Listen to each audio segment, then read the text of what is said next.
Are you a warrior, killer, slicing shit like a samurai? The old dirty bastard from the bar, old dirty clan of terrorists, coming at your ass like a sorcerer shooting that piss! Hello. Sweet baby Jesus. Hello, Sharky. Hello, Johnny. In 10 years, who will remember Afro Samurai 2 Revenge of Kuma, other than 3 nerds on the internet? Man, we are all gimmicked up for this intro. Hello and welcome to the Bad Game Hall of Fame. Welcome to Afro Samurai 2 Revenge of Kuma. This is the show in which we play Afro Samurai 2 Revenge of Kuma. This is one I've wanted to play on the show for a while now. And we finally had our excuse as we put up a Patreon poll with the theme of, this is just like one of my Japanese animes, where we put up a number of anime license tie-in games, and this one ran away with it, I am pleased to say. So before we get into some of the release info and the history section, the long-awaited return of the history section at the top of this episode, and it is one for the ages, if I do say so myself. What is y'all's familiarity with Afro Samurai, the anime and/or manga and/or video game installments? So, I watched, a long time ago, I watched the original run of the anime. I didn't see the, oh, you know what? What was the sequel thing called? It was like a OVA? Resurrection. I saw that once, but that one did not stick with me, to be honest. The original series, though, I really liked it. And never read the manga. And I've really, really, really wanted to play that original video game. Like, I've seen it through, but I wanted to have hands-on and play with it myself. And I will say, I don't think this is a super controversial opinion, but I'll say off the bat, I think the video game has a better ending than the anime. Well, I'm glad to see you have strong opinions on it, one way or the other. Yeah. So you're bringing some Afro Samurai expertise. How about you, Johnny? So, at some point in time, a very long time ago, I definitely seen a couple of episodes of the original series. I don't think I'd seen all of it, and it's too long ago, so I don't remember when. But more importantly, about 2 hours ago, I rewatched the entire series, and then 1 hour ago, I watched the movie. Hot off the presses. Yeah, so back in the day, a UK anime distributor called Manga Entertainment, yes, they distributed anime, not manga, had a magazine subscription that would come with DVDs of like all the stuff they owned.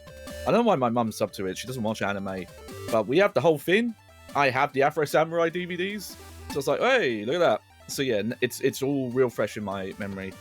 I would have loved to watch it again for this, but I think it's on Crunchyroll only, and I don't have that. Yeah, probably. I didn't know about the manga specifically. If anything, I was mistaken and thought this was like a Western created property, and it completely isn't. No, and the game, not quite. I only have very cursory info about that original game. I do remember seeing footage, and people were like, it's flawed, but it's kind of fun, especially if you really like the source material. Now, this game, though, I've heard different things about this game. Yeah, we'll get into that. But, just to say this up front, just to whet your appetites, this was a game that was canceled after it had already released. Pulled from distribution a mere 48 days after first releasing across the PlayStation Network and Steam. That release date, by the way, September 22nd, 2015, as mentioned across Steam and Sony PlayStation 4, developed by One Redacted Studios, their one game, though the people on that team had worked on the previous Afro Samurai game. Again, we'll get into that shortly during the history section. And published by One versus Evil. And just to put a capper on the Afro Samurai discuss, so I watched the anime too, when it was contemporaneous. It was good. I don't remember everything about it. I don't remember a ton about it. Oh yeah, I'll say on it. It is beautifully animated, fun soundtrack. You remember the end of No More Heroes, where they do the bit where a character comes out that you've never heard of, was never alluded to. It's like, oh, twist! Here's this character, I'm the actual final boss, and it's like a joke, parody of the genre. That's Afro Samurai, unironically. Like, every fight is just, hey, this character you didn't know before, actually, they were important the whole time. Now they're gonna fight. And that just happens like 10 times. Well, I'm assuming I'm just glad that we have, you know, a samurai show with some plural representation in it. Yeah, no, absolutely. That is a valid. Speaking of representation, I think it is time that Sharky represents the stream snack.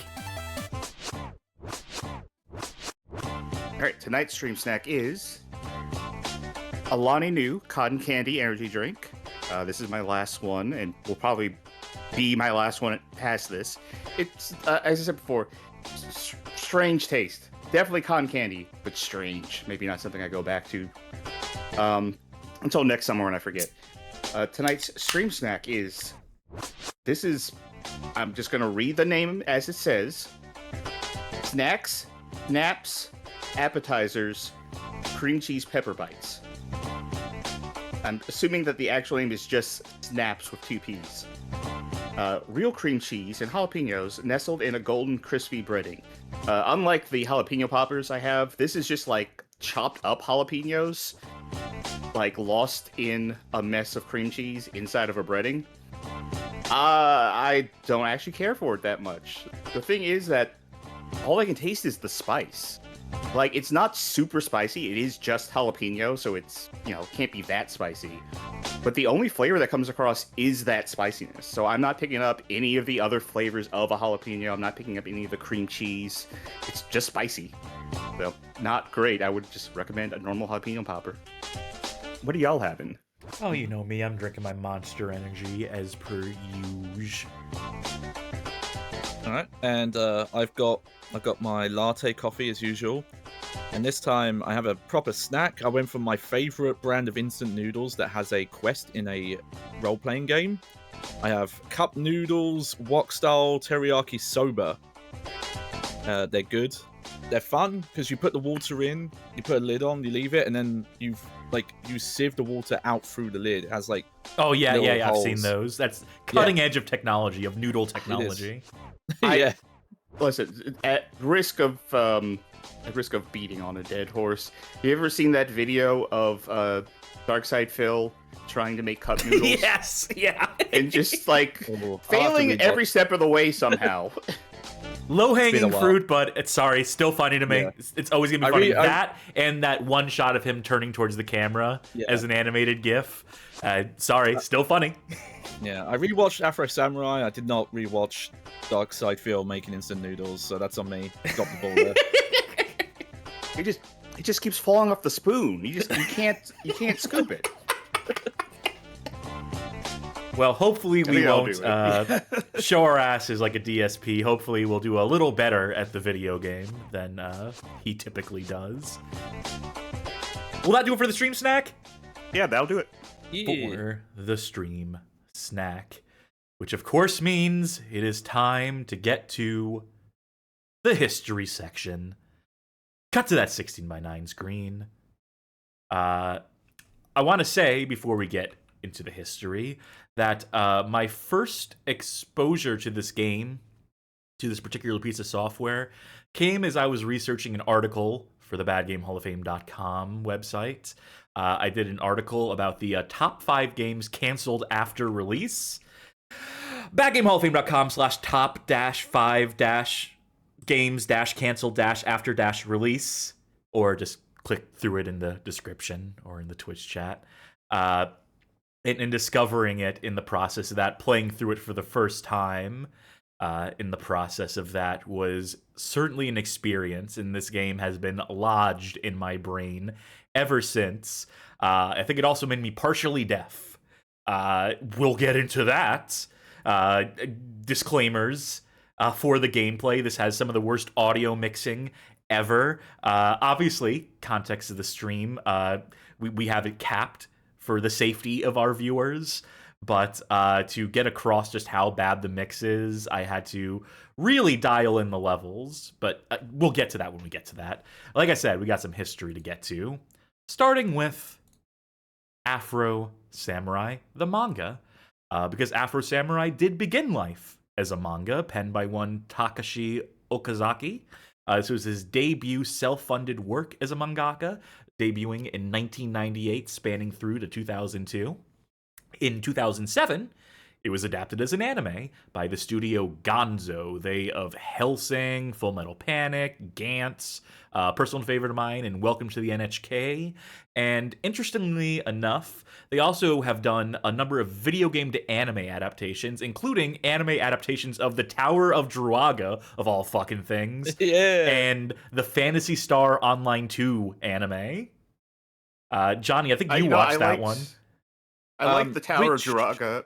I like the Tower of Druaga anime, except the fact that like I couldn't figure out how to get to the next episode unless I talked to everyone in my classroom and we all kind of figured it out. Yeah, post-it Where notes the on the next one was DVD airing. case as you pass it around. Which Fancy Star Line 2 anime? Because there is two. Oh yeah, that's right. There's two. Well, never mind that point, because I'm assuming they're both kind of trash. But Gonzo, Yeah, they're okay. talented studio, and Afro Samurai's anime adaptation is certainly stylish, to say the least. To summate Afro Samurai's plot, the series centers around a titular Afro Samurai and his mission to avenge his father's death at the hands of the gunslinger Justice, whose motivation for the killing was to obtain the coveted #1 headband and claim its apparent mystical power for his own. Along the way, Afro Samurai has to strike down all those who dare oppose him, including, and this is notable, his own best friend Gino, who seeks his own vengeance for Afro's prior killing of their shared mentor. At some point, Gino appears to die and returns from the dead as an android with a head fashioned after a teddy bear, thereby earning him the alias of Kuma, which is, of course, Japanese for bear. Which is also English for Kuma.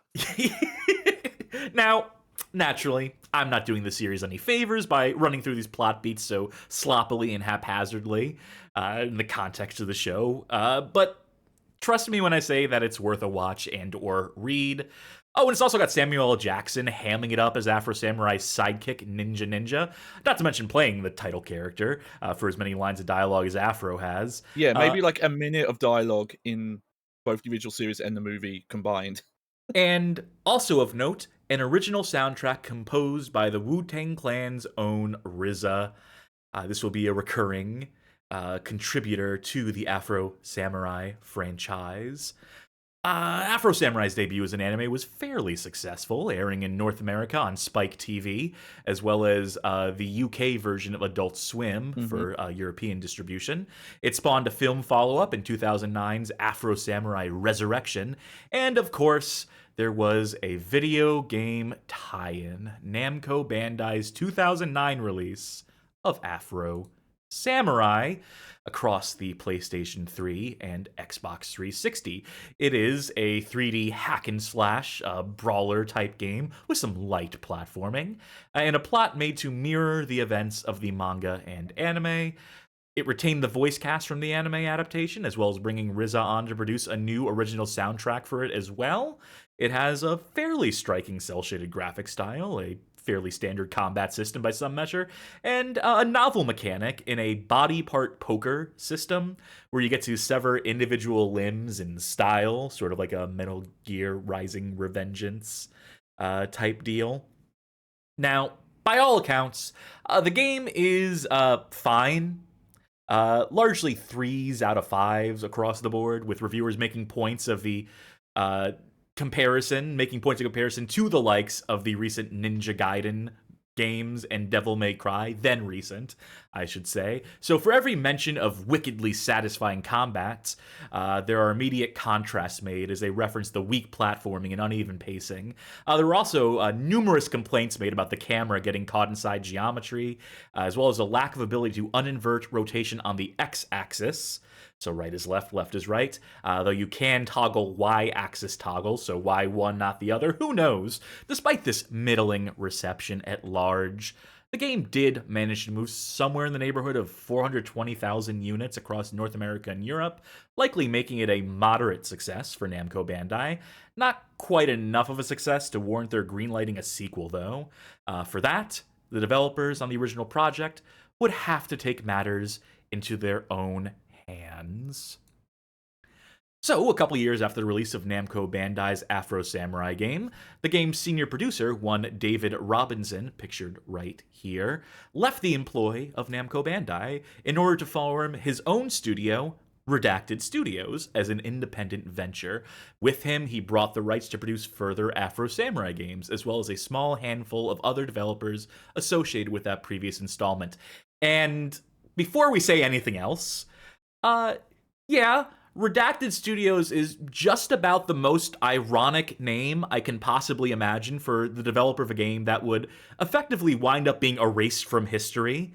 They might as well have gone with Blink and You'll Miss It Limited for the name of the studio at a certain point, because that basically reflects their industry lifespan, their contributions to this industry. The game, Afro Samurai 2, Revenge of Kuma, that is, was formally announced through Polygon on June 25th, 2014, in this article I'm linking to here and in the description, through a press statement acknowledging the Bandai Namco lineage and noting the new game's publisher as one versus evil, as well as advertising a small set of features to be included in the game, including the opportunity to play as characters that were unplayable in the first game, as well as a co-op mode. Just to spoil things, not present in the final products. Further selling points revealed in time included some of the names attached to the project. This is a game banking on big names. Its story to be written by Jim DeFelice, the co-writer of American Sniper. A fresh soundtrack courtesy of the RZA, and still image cutscenes illustrated by original series creator Takashi Okazaki. Is American Sniper, I know that was a book, but the movie for American Sniper, was that the one with the really fake baby? Yes. That the guy was holding? Not Clint Eastwood's finest hour as a director, but I have a litany of complaints about American Sniper, the book and the movie and the man himself, but probably not the venue for it here. In an interview with Game Reactor TV at Gamescom 2014, conducted by one Bengt Lemne on October 2nd of 2014, David Robinson was interviewed, spoke on his time developing the original Afro Samurai video game as part of Bandai Namco, and revealed his studio's ambitions in getting to develop a sequel on their own terms. Link to that video here, and I'm going to quote just a little bit of what David Robinson has to say in said interview. We're making Afro 2, Revenge of Kuma. For a long time, we were wanting to make this game. We've been wanting to take Afro in another direction, and as Kuma playing in the story of trying to find Afro, we think we found a sweet spot. For a lot of reasons, we weren't happy with the outcome of the original game. The gameplay wasn't as polished as it needed to be, there were a lot of bugs in the game, the camera was just subpar. We spent a lot of time focusing on a quality game, but in the end there were just a lot of bugs that we couldn't get fixed before we finished. So we want to get back to that. It's always been our mission to get back to Afro and fix that and make it right. When we left Namco about 2.5 years ago, we had this great blessing from them, and that is the use of their tools and technologies to continue with Afro. A lot of the guys from the original dev team have always said, no matter how far away we go in the world, if this happens, call us home. And that's exactly what I did. I said, Afro's coming up. Are you going to come home? And they all said yes, so they all came back. So clearly a labor of love, this game. Clearly a passion project for one David Robinson and for people associated with the original project who did return to work on this sequel, to join Redacted Studios, to roll the dice with David here. All that being said, the bulk of the team at Redacted Studios would actually be comprised of industry newbies, which is perhaps where the problems began for their debut title to be. All I can say for sure is that the assembled team clearly weren't cut out for the task at hand, and that Revenge of Kuma is nothing short of an unmitigated disaster. Let us count the ways. Between clumsy storytelling, mind-numbingly dull gameplay, an all too easily exploitable progression system, and what I can only honestly describe as the absolute worst audio mixing I have ever suffered in retail software. It's clear that while the game may have been a labor of love, that love is matched only by how utterly laborious the game is to actually play. I hate to be so negative about it, given that people were clearly passionate about it, but the state the game released in is downright negligent, straight up unfit for consumption, given the very real potential to damage a player's hearing here. I'm not exaggerating. The mix in this is heinous to an extent never before seen in a video game. Screamers, like old flash cartoons that existed to blow out your eardrums, have better audio mixing and leveling than this. How much of that we can get through the medium of video here, given our technology, given our audio leveling, and so forth. You have to play it for yourself, or actually don't if you value your hearing as one of your senses. But again, we'll get to that in the game. So, Polygon called it one of the worst games of 2015. Giant Bomb called it the worst game of the year. And it was the second worst reviewed game of 2015 across the aggregate reviews hosted on Metacritic. To put it succinctly, the immediate critical consensus reached was that Revenge of Kuma was launched in a borderline unfinished state, and that 2 planned upcoming episodes, dubbed as volumes in promotion, that were apparently in development, the devs are going to have to put in some serious work to make up for the damage done by this initial release, initial outing. Unfortunately, Redacted Studios would never get the chance to redeem themselves. The game's publisher, VIII, would pull the game from distribution across PlayStation Network and Steam on November 9th, 2015, just 48 days after its launch.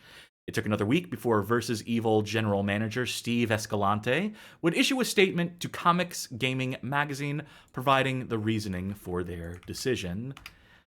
To quote Steve Escalante, "The game was a failure.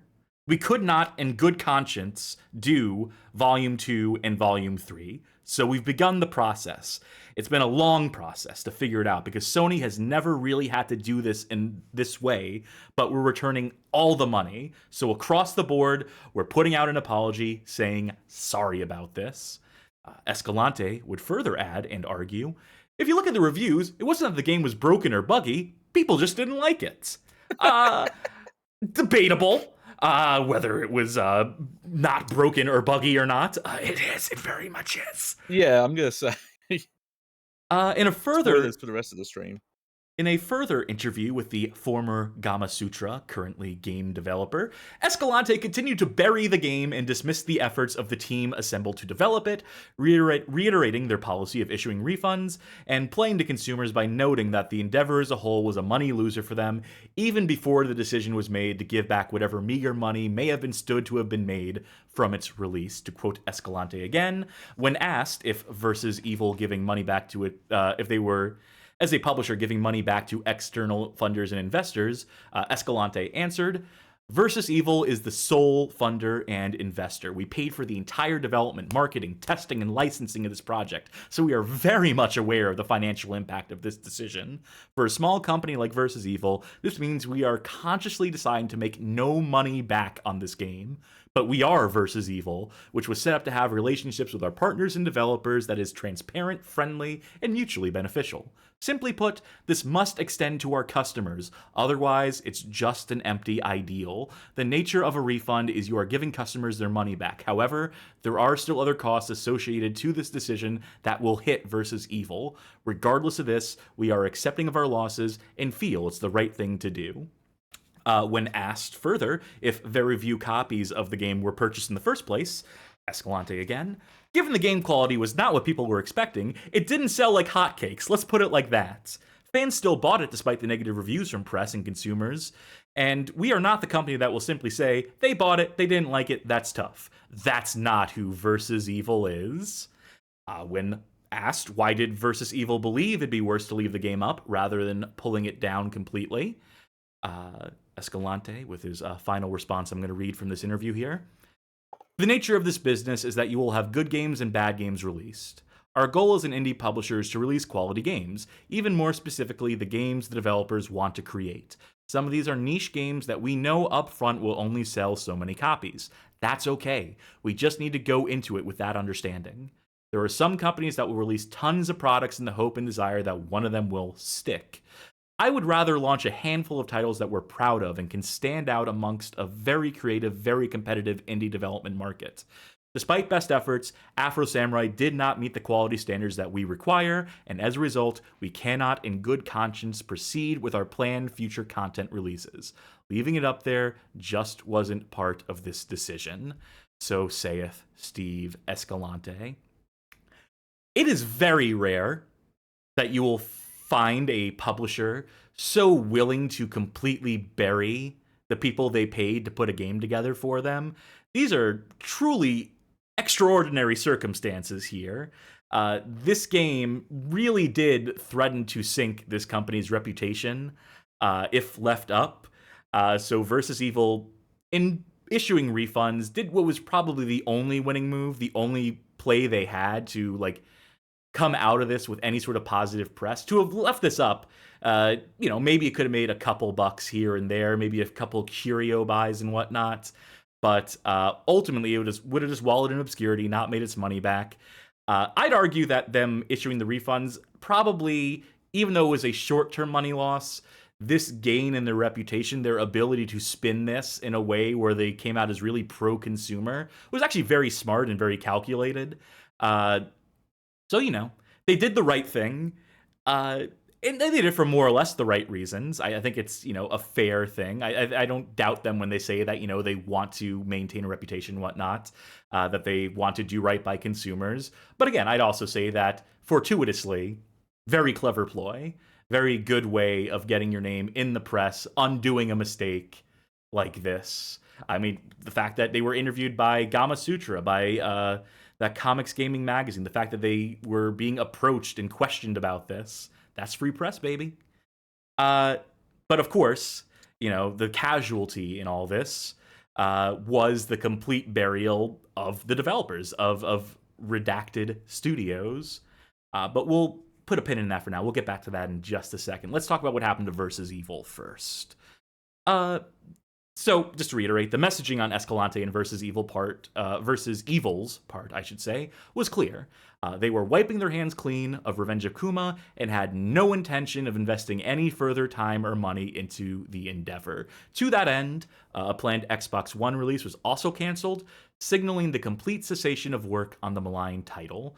For their transparency and relative promptness in refunding purchases, Versus Evil were more or less forgiven by consumers, and were able to quickly return to business as usual, going on to publish titles the likes of The Banner Saga, Pillars of Eternity 2, and Mother Gunship, a personal favorite, I believe, of mine and Charky's.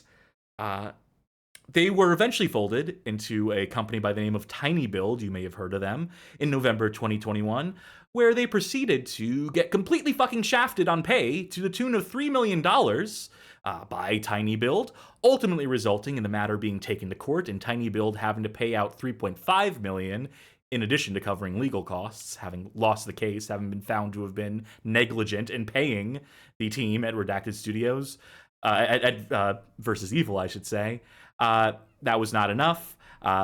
Versus Evil did eventually dissolve as an entity in December 2023, but they had a good little run there and published some fairly notable little games along the way, which brings us back to Redacted Studios, who, on the other hand, compared to Versus Evil, fell quickly into a disarray they had no hope of recovering from, toiling away for 2 more years on odd contract work that never seemed to materialize into anything substantive. There are no other games in their portfolio, in their list of credits.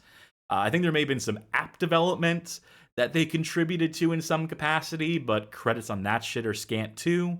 Founder David Robinson finally got around to formally shuttering the company in around December 2017, according to his LinkedIn profile, before moving on to a directorial gig as a guest experience company called Intellity, and later founding an LLC augmented cognition health with a focus on VR-driven medical equipment.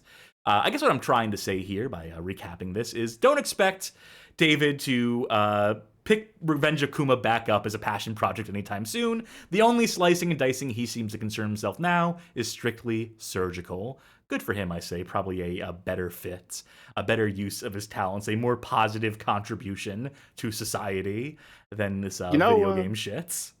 You know, Jellyvision, the people who made all the Jack games? Yes. I believe they also transitioned to, like, working in medical technology. Many such cases. Yeah. Surprising. Rhea Systems, they have Captain Novlin, Rex Ronan et al., who pivoted to medical tech at a certain moment in time. That's it. That's the history section. That's as much as there is about the game.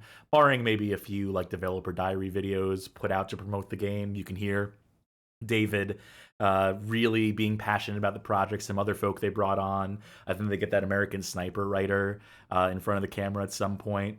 But, you know, ultimately, a lot of passion went into a very slight game that was only available for a brief moment in time. And I have it here. I do happen to have it. And I can play it. We're going to play it. But before we do, just got to give one more warning here at the very top. This game's audio mixing is painful, is unacceptable. This is across the PlayStation 4 version, the PC version here, across any playthrough you'll watch of it, including this one. It is just inherent to the game. The audio is just broken. There's just no two ways about it. It will switch from being so low that you can't hear anything, even with all the volume sliders in-game maxed out, and then in like the next second, it will blow your eardrums out with clipped like vocal recordings or music that suddenly goes up like 40 decibels between scenes. It is downright unforgivable, downright unacceptable. We're doing our best. We have a minus 20 decibel ceiling on our mixer here for gameplay audio. I normalized the volume to the what should be the normal, the regular, the baseline audio, so that when it does get extra loud, it will come across as like peaking and clipping. So you'll be able to tell when the game is getting particularly loud. But again, there's no experience quite like playing it for yourself and experiencing it for yourself, which I realize is a very difficult prospect to try and sell folk on, especially considering you can't get this game anymore. But maybe just leave it to us. Maybe just trust us on this one and hope that we balance this properly for your viewing pleasure. Okay, let's get this game going. Let's get this damn game started. Why don't we?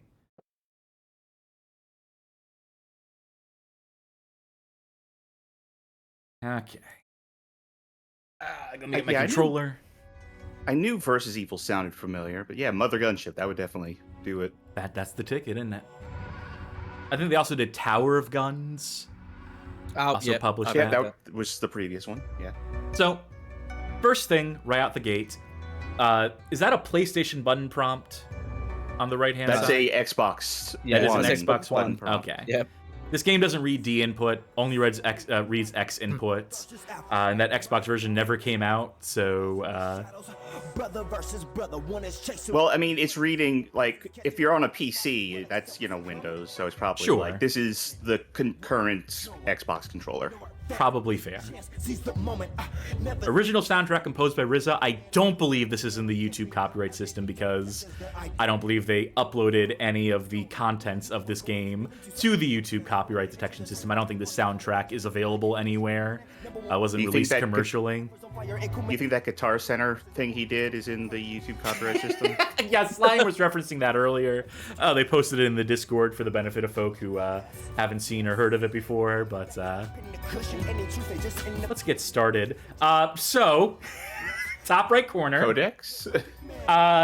This is a cracked version of the game. When I said I have this game, I don't mean that I bought it in the 48 days it was available.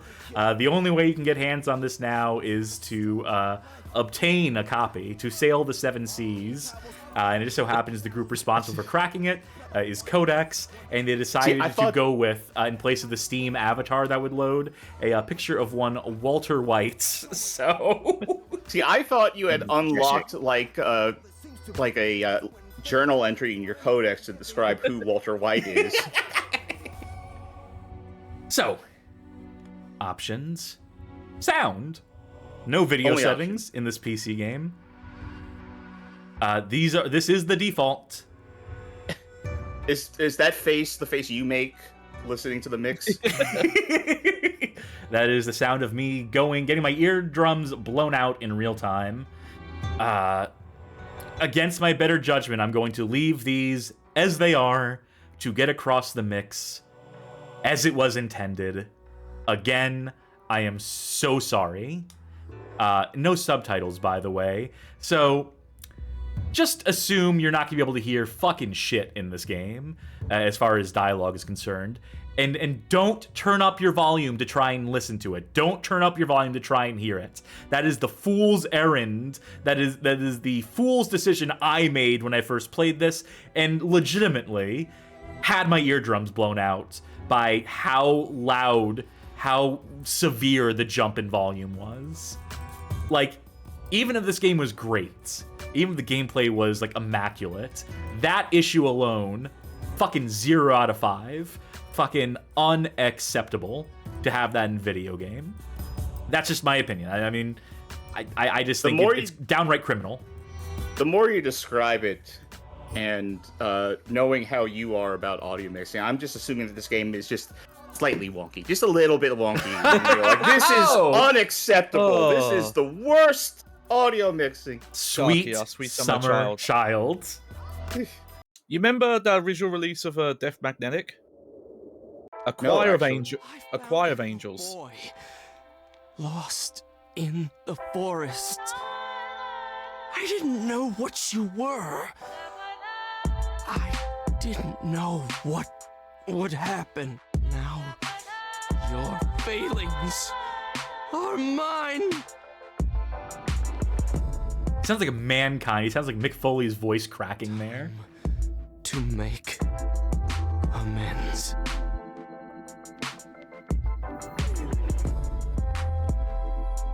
The face of a bear. What remains hidden beneath the ghost of myself. Welcome, my children. I am Brother 3 of the MT7, and I want to tell you a story. A sad story of love and loss, forgiveness and redemption. This is the story of Kuma, the great warrior who protected the temple of Mount Shumi until his death at the hands of the #1 sword fighter in the world, Afro Samurai. The two were very close, brothers in fact, and that's what makes this story so drenched in sorrow. For Kuma loved Afro with every breath, and watched as Afro killed their master and aided the butchering of Kuma's adopted brothers and sister by his selfish acts. Our story begins where it all should have ended. Mere days after Afro Samurai killed Kuma in an epic battle between brothers on different paths. But the two will soon find themselves together again on a different journey. What was that? It trailed off at the end there. Yeah.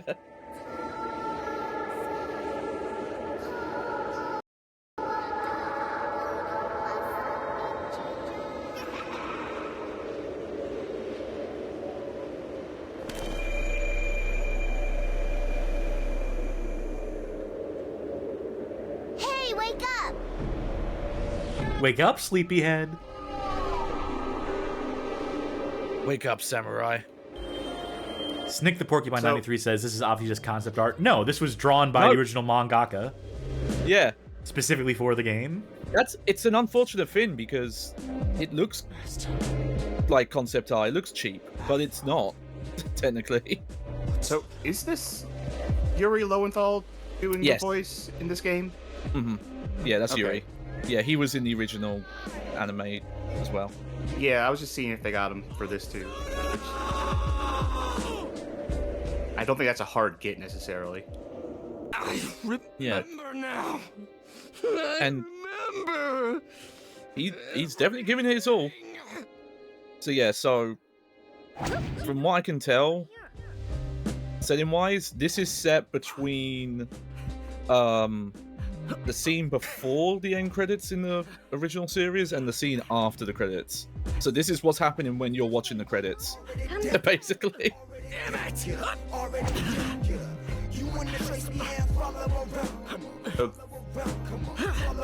I kind of don't. So I'm trying to think how much I might want to potentially talk about the plot of the first one, considering this takes place like. well, before you around say the anything, ending.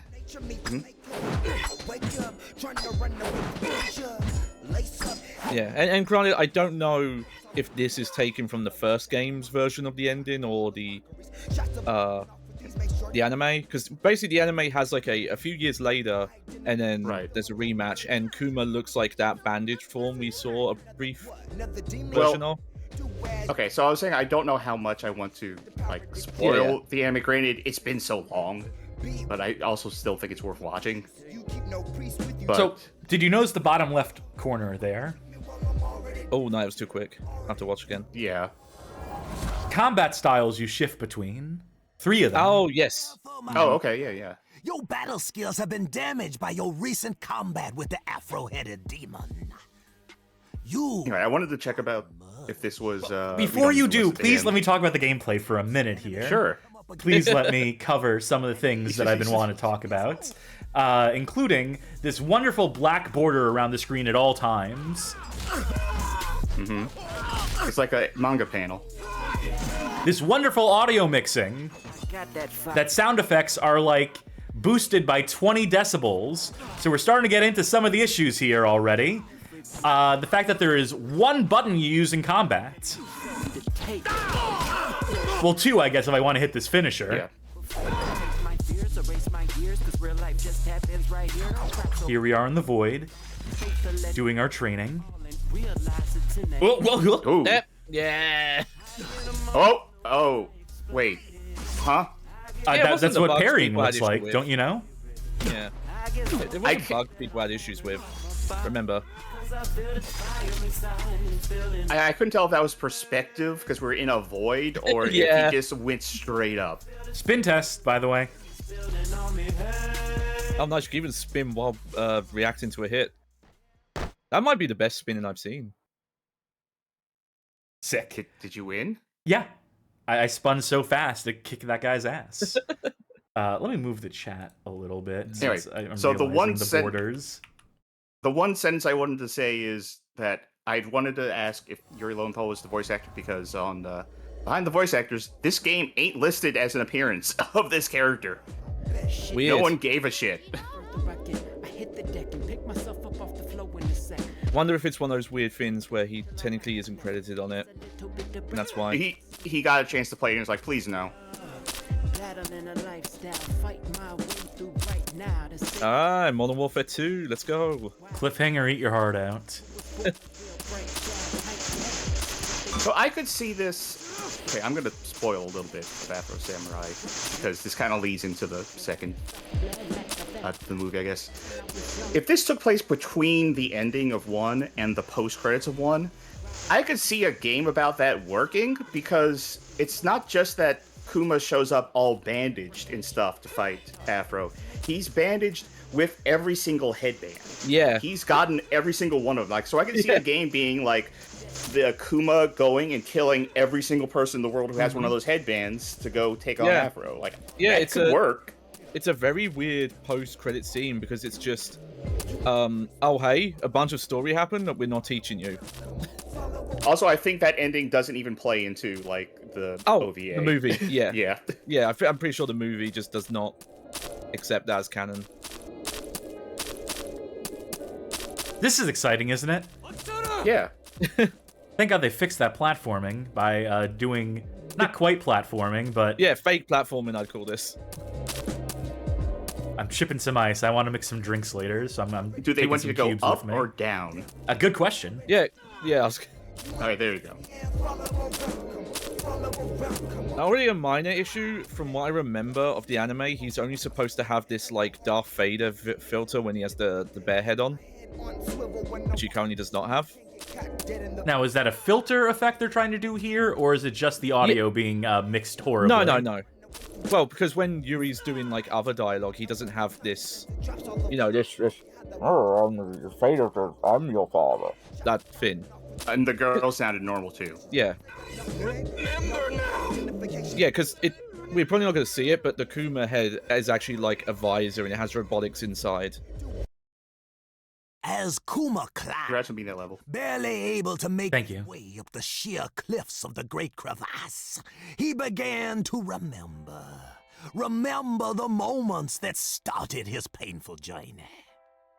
On the night of the attack, Join it. Swordmaster instructed Gino and Afro, the best sword fighters of the school, to find and protect the children as they raced to their safe haven, a rocky outcropping near the ocean called the Bodhi Tree. By the way, child death coming up. Trigger warning for that. Generations are all now left to inherit. Problems so apparent, even the blind man. By the way, all the lyrics in these original songs are just like very on the nose plot Yes. details. Yeah. Everybody That's right in line with the anime, though. poison to push through. Sore soil, no tissue, no strength in the veins to maintain and save virtue. Ain't saving nothing, ain't a dollar to name suffering. Trying to refrain from but caught in the game's clutches. So fuck it. Blessed all the confessions, all the connections. Hold on, I'll be right there. No substitution that's present. Which way? Lessons always Oh, this way, clearly. Not that way, yeah. on the immaculate conception. I remember what.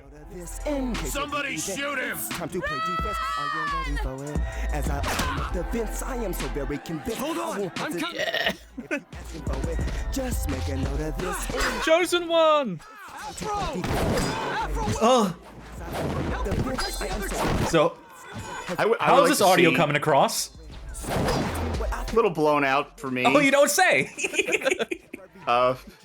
Yeah, I saw people earlier in chat were reacting, saying, "Oh, it doesn't seem that bad," and I didn't want to say anything, but I was like, "Oh no, y'all not ready. It gets worse." I want to see a level in this game take place where you're viewing a fight from the view of a window of an anime girl doing her homework. Lo-fi fights to study to. Yeah. So I mean, I'm you know, pressing go the fig- shit out of the X button. Yeah. Finally, the second-person genre. We've got first-person, third-person. We need the second-person camera view. I was gonna say, audio quality aside, like, go figure, Afro Samurai et al. Has a good soundtrack. Yes. I mean, you can't go wrong with the RZA. You can't go wrong with the leader of the Wu-Tang clan. Like I said, go figure. But yeah, the mixing is not doing this game favors. And yeah, I mentioned already, but it's a shame how concept art the presentation of the manga panels are. Oh, that's a that's a good place. Good spot. Do you Definitely. have camera control? No. Okay. Thank you for I think mentioning that. that's- So remember, they Yeah. complained about the camera control in the first game. Critics complained, and even the developer complained. He said, like, yeah, no, the camera control is an issue. So their solution: no camera control. Yeah, no Fix camera- cameras all the time. Yeah. It's time to play defense. And I mean, you know, to be clear, God of War is a hack and slash game that used that camera system, so it can work.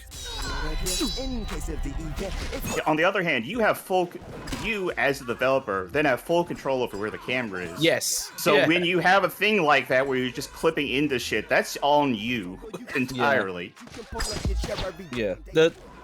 I'll mention it quickly because it's one bit that's not in the history, and that's not on cast. It's just not something we know. As good as it is on Versus Evil for doing the refunds, don't feel like they really took ownership over the. Well, we released this in this state. We said this was okay to release. Of the spirit inside. Huh? I was getting back up and also doing a trailing thing because I was mid-attack. Oh, okay. I thought you So it was dragging you homing on at the same time I was doing that animation. I thought you were just being dragged around.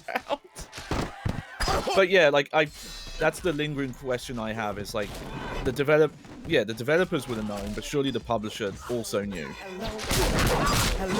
So why were they, oh, we're so sorry, this is unacceptable, we can't leave this up for sale.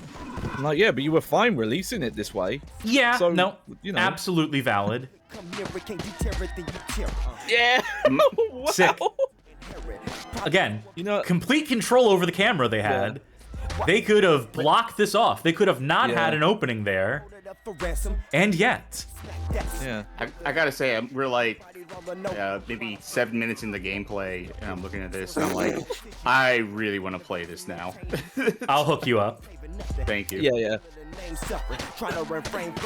Like, yeah, that's the thing I was gonna say. So they put it in longer words, but I get the reasoning for taking this down was we're not doing the future episode, so this is kind of presenting something we're not selling. Afro. What's done cannot be undone. Oh, but even now, still, you have a choice. We couldn't get someone to record this line. I'm sorry, I was still reading. Oh. Okay, so some graphic imagery coming up here. More graphic than what we've seen already. Where's Hatsuru? Hatsuru! Already down, get up. Already down, get up. Already down, get up. Damn, tragic. Yeah, the graphic content I'm talking about is specifically in some of the comic panel shots. Mm-hmm. So we'll get to that momentarily.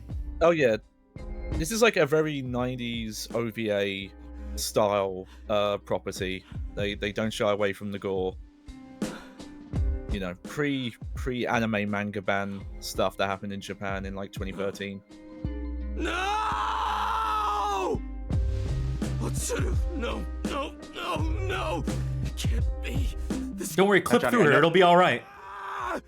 Johnny, I know you're in the UK, so if you want to keep watching this, you're going to have to provide a photo of your face for us. Yeah. No! Oh, that was good.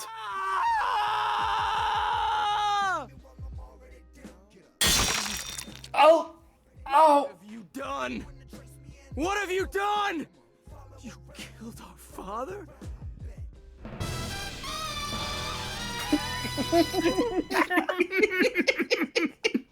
Look at what you've done! Way to ruin the moment. Otsuru. Otsuru is dead, Afro! And it's all because of you. You did this! Oh, okay, well, you know what? This is different from the anime. In that he trips and falls. Yeah, that's completely different. I'll leave it to the writer of American Sniper to, The empty What a weird pull. saved Gino from sight and death after his plunge into the ocean when the orphanage was destroyed. But we could not save his sister, Otsuru. Nor could we ever bring him closure on his family's untimely demise. Come on. So, Oh, we're still here. Yes. Okay, Remember here? Remember 10 minutes ago? This is okay. I'm gonna guess then that this is following the first game more, because Otsuru does survive, at least until the anime. So yeah, they're going is through this like a sound? completely different canon. Oh yeah, good question.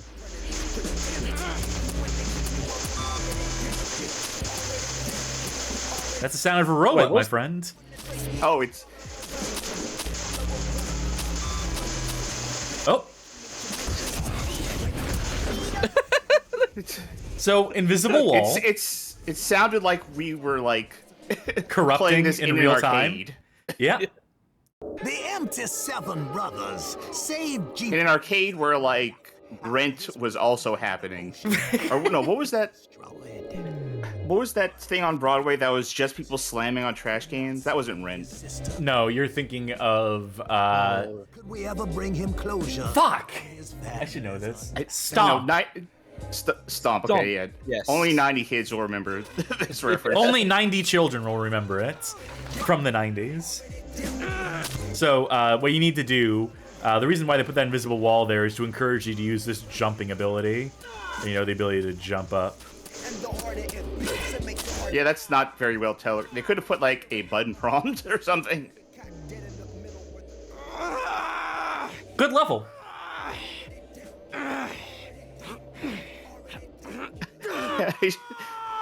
I feel like every time he like Time I finish the job on your ass, Kuma. Look what we got here crawling out the trash. You don't look so good, motherfucker.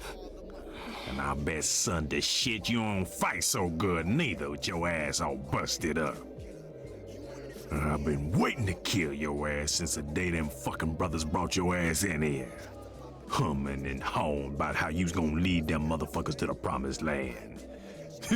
Well, you certainly did that, motherfucker. You certainly did just that. The nuance you can come to expect from the writer of American Sniper. Run this shit, and I don't think I'm gonna need any help from a cosplay-looking motherfucker like you. I'm sending you to heaven today, bitch. Too motherfucking late. Amazing how the disparity in audio levels between lines in the same scene. Yeah.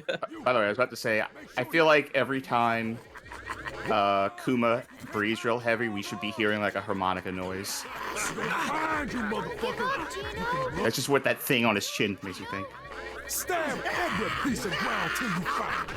Oh no, your chip. See a snow leopard plant on this mountain. Smooth. Second father, your mother in a way, was Daruman. This game has been like Took your broken 10% gameplay so far. Roughly 30 minutes in, by the way. Yeah. so much pain. We're going to have fun together. That reminds me that I have been playing Pain. Samurai Champloo, the video game too. Samurai Champloo. Good anime. Who is this? Better game than this. Oh, you don't say. Samurai. The number 2. You crave him. Need him. Love him. And like all things you love, you will destroy him. I understand. Wait for him at the summit of Mount Shumi, where the number 1 dwells. Eventually, he will come to you. A bear? This image is important. A hook he hangs. This image right here, this JPEG, very important. Very expensive. Look at this photograph. Catch up. When I do, it makes me laugh. Oh, all my chips are Hey. repaired. Should I go fight? Oh, I guess not. No, they're gone. They left. They got bored.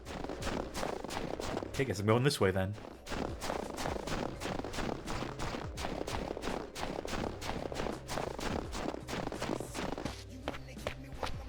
So how you liking it so far? I said it's making me want to play it. Oh, okay. QTs, because it's 2015. Can't not have them. There's dialogue happening during this cutscene, by the way. You wouldn't know it. While my brothers are dead. Okay. This is the moment- only. Oh, go ahead. I was like, this is the only other voice actor I'm gonna talk about because chat was saying like, voice cast at least putting it all in. This is Phil Lamar. Yeah. I'm gonna mention something though. This is the wrong voice for this brother. Having just watched the original series, this is the voice of the first brother, not the third. He has a different voice. Coming soon. So they just forgot what he's supposed to sound like. Got the wrong guy in the studio and said, hey, can you...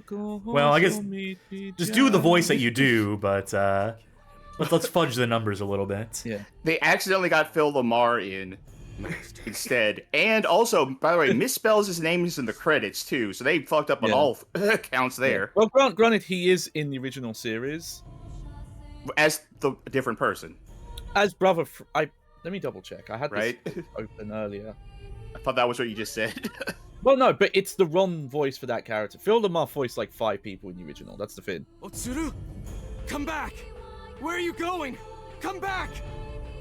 I want that bear. Let's see. I won it at the carnival. It's mine. Mom said I could have it. How did you? Yeah, okay, so it's Phil Lamar, but he's doing his brother 1 voice instead of brother Okay. 3. They did have distinct voices. I just find it funny. Okay, I need That they got it wrong. people to pay attention to the objectives that we're going to get during this section. Okay. Yep. Confront the pain of failing to save your family. Objective. All right, I'll get right on that. Hatsune? Over here, Gino. I mean, at least it's clear. You know, most games aren't this straightforward about it. About the narrative. Yeah.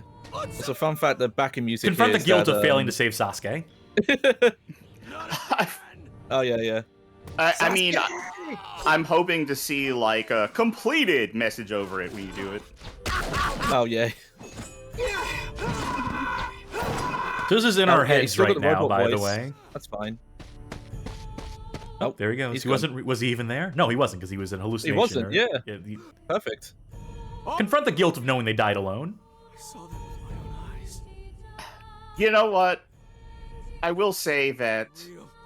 I saw. I kind of like, in a way, I kind of like these weird little meta objectives.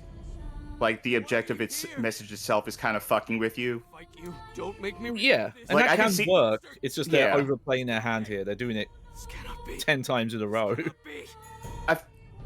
Even over and over in a row, I could see it working. I think it's too early in the game Yes. to do that, though. Oh, yeah. Great point, yeah. Like, this would... Hold on, they're forcing me to walk here. This is the speed I'm forced to move at. Unless I do this. be- Yeah. And let's get ahead of our sister. Hey, it's sir, just follow me. Oh, no. Well, at least I can stop her from advancing. Oh, no. These guys just had to stop me. Yeah, I think in a better game, these style objectives would work good as like an Yeah. end of this Act 2 kind of a thing. It's bothering me because I do know games that have done it. I just can't think of any of them right now. Wait, hold on. What's going on? There's something like jumping in the background here. I've seen it twice so far. It must be like some enemy that's supposed to spawn in but isn't. Well, I'm I'm noticing raindrops that are like supposed to be hitting, like the ground hitting effect, sometimes just happens in the middle of the top of the screen. Yeah.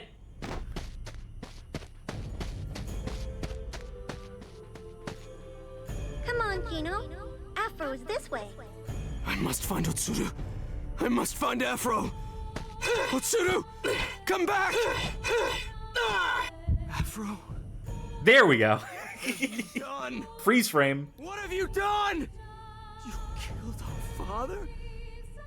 What have you done? And perfect landing. So does the present day part of the game take place over the span of like 3 minutes? And is this all gonna be like flashback? Who's to say, you know? Maybe they're saving all the present day stuff for volumes 2 and 3.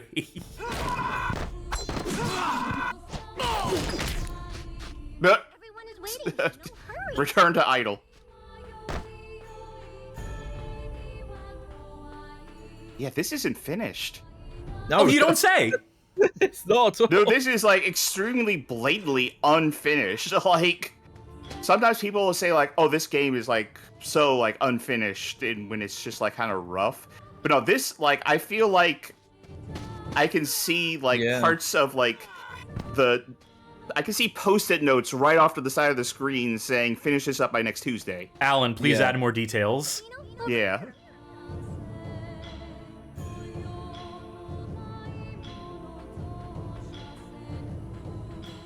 Also, that's a great ground texture to Yeah. put the camera that close Zoom to. right up in it. Remember, PlayStation 4 that- release. That looks like an AI to me. Now have the Master Chip. So now we have 2 combat styles.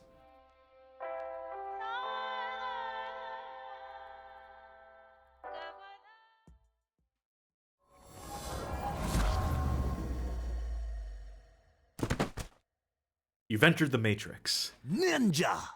Ninja class warriors are smart, cunning, and very unpredictable. They move quickly and can attack in ways that'll make them hard for your combat system to track. They are hard to destroy quickly. Saying ninja class warriors makes it a little confusing when there's a character named Ninja. Yeah. Also, I noticed at the start, your combo was already at 33. Yeah, they wanted me to have the ability to do the finisher straight away. Ah, okay. This is the best combat style in the game because it has a finisher that just does like an AoE wave that like one hit kills most enemies. So I'll mostly be doing this. Yeah. Oh, look, I've got some hit stop.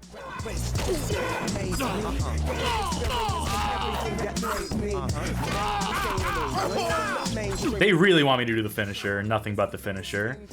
Keep this in mind, how the game tutorializes you. Yeah. I also find these particular moves funny to be with the master, because you don't see much of him fight, but he doesn't do like capoeira breakdancing.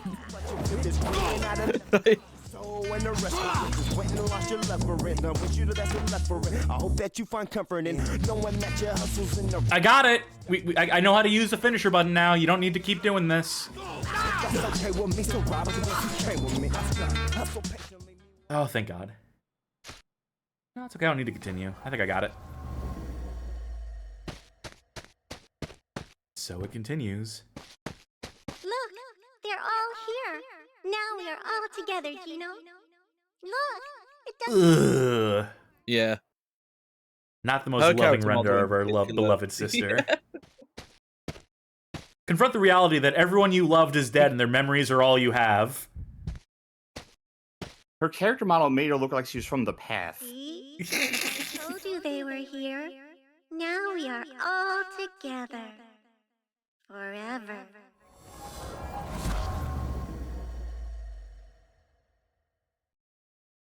This is the last leg in Kuma's inner journey.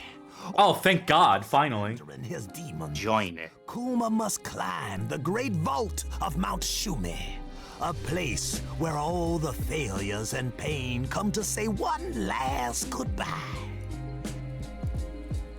It's this way, Gino. Come this way.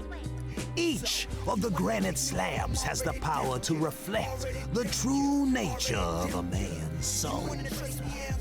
We brothers didn't really understand it, but for sure, at the top is the throne room. And he who lays claim to the throne claims the path of the headbands. Undoubtedly, that path would also lead to Afro, the sole thing that kept him alive. I can't get enough of this narrator, especially how he put some shit on some of those words. Yeah. Yeehaw! Hey, so we heard you didn't like the platforming in the first game.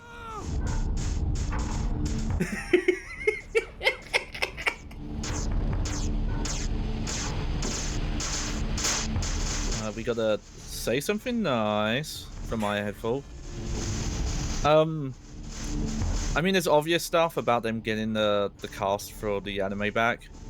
Oh, conquer your guilt over losing a Suru. Climb out of your past. Yeah.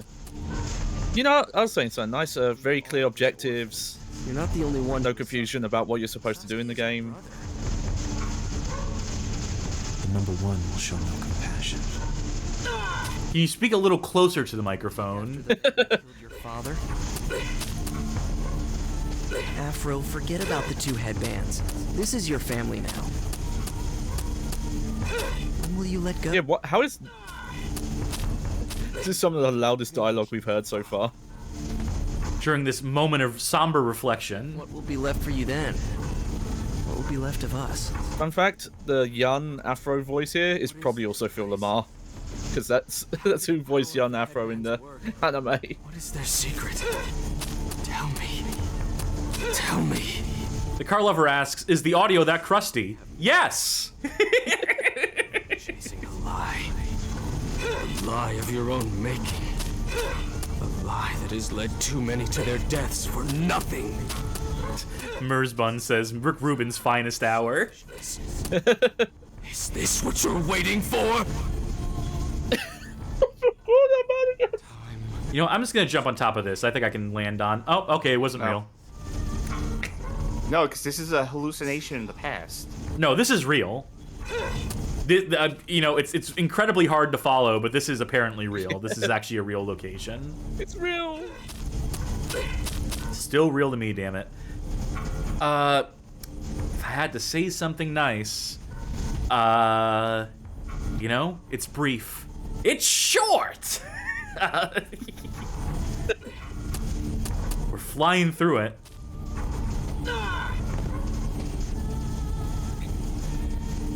I'd mentioned the quick restarts falling on that platforming section there, but that feels unfair because when the death wall killed you when you were climbing, that was not a quick restart. So even that, I think, is I'm not allowed to say is something nice. Maybe the game was like, wait, you died there? Really? Oh, right, reload. Okay.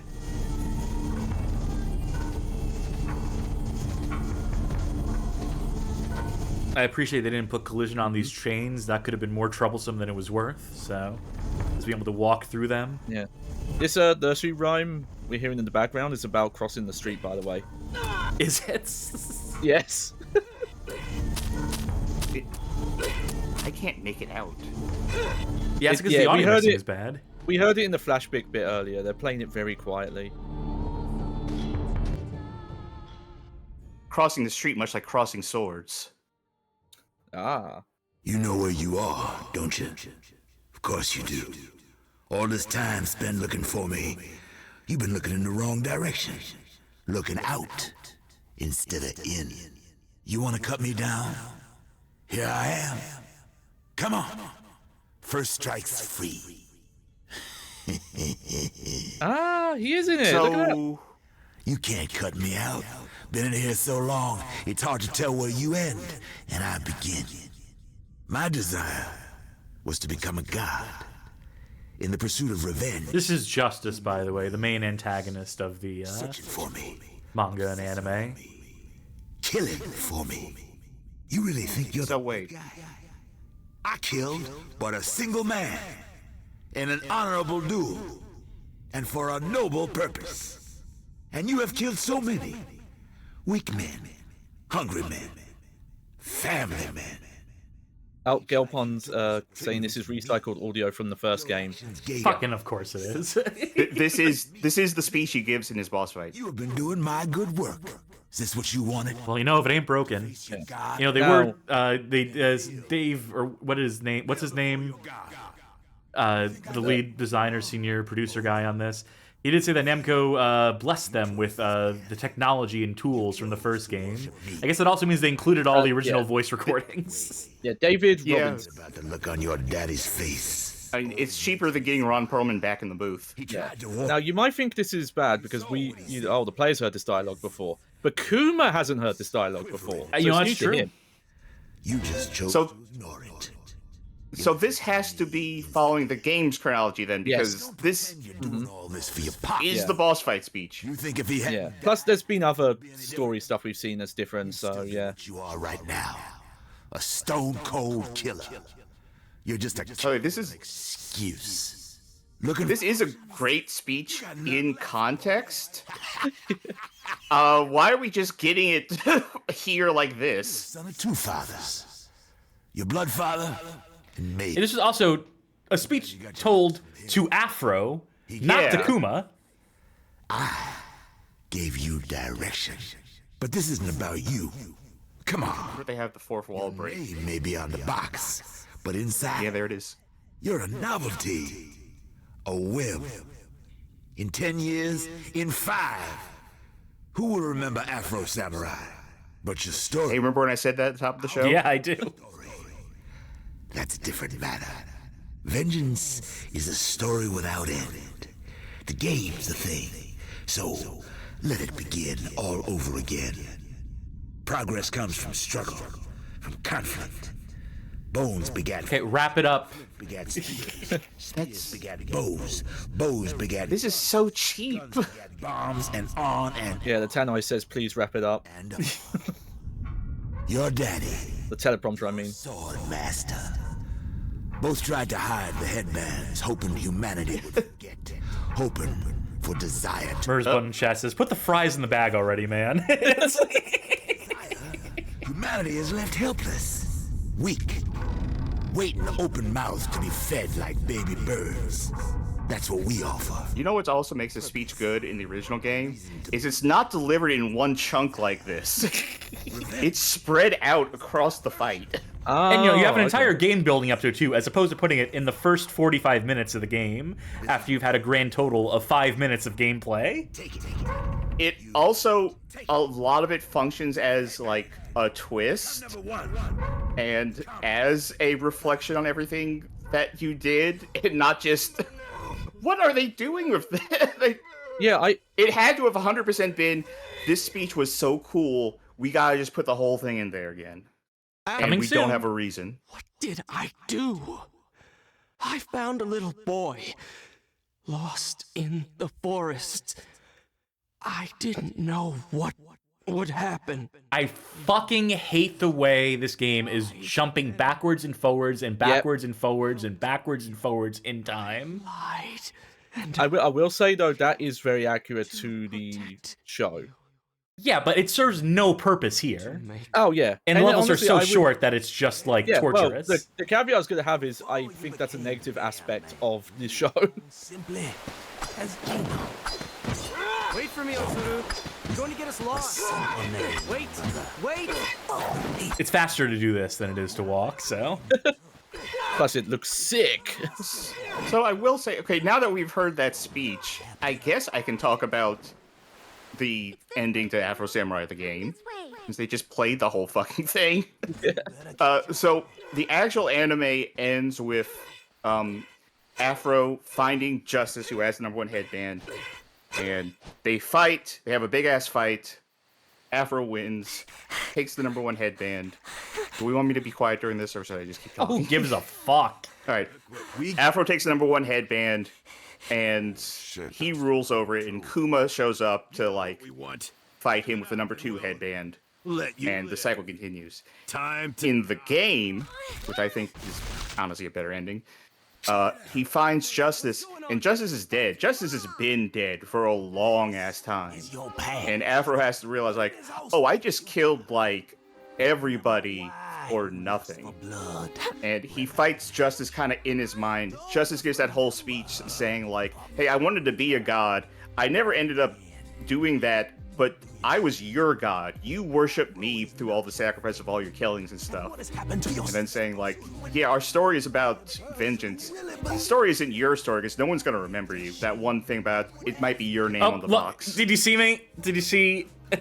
Yeah. Yeah, but then at the end, Afro realizing that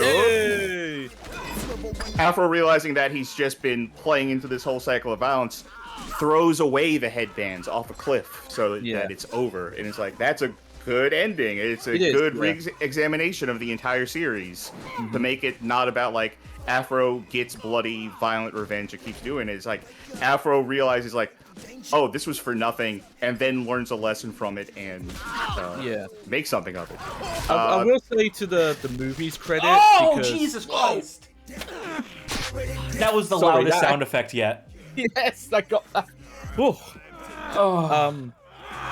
The movie, without going into specific plots, but that's a nice ending. But at the same time, it's maybe an ending that Afro doesn't deserve, because the movie is basically about, like, yeah, you got your revenge, but you ruined so many more lives doing it, and it's coming back to bite you, kind of thing. The forest reveals a child with a demon inside. The end. Damn, that was some loud wood. My world. It's unfortunate you had to see this, child. Make your daddy proud. Challenge me when you're ready to duel a god. At least someone's having a good time here.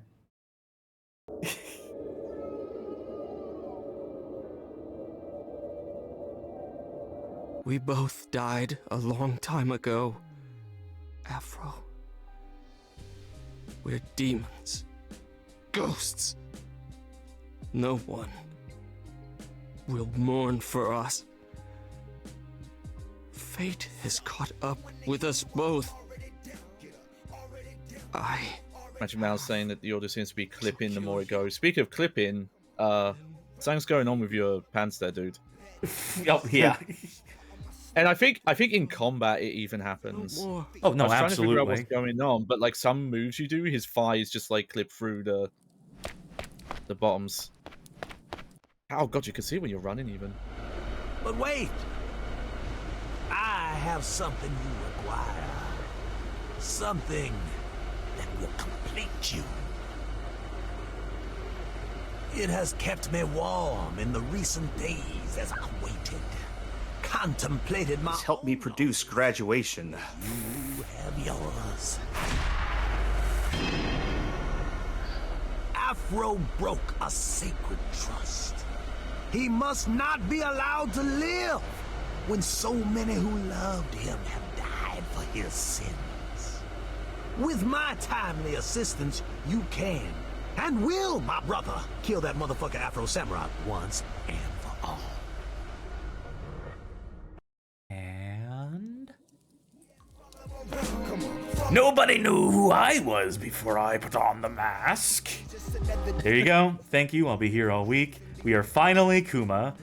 Officially, no longer Gino. We have shed our name.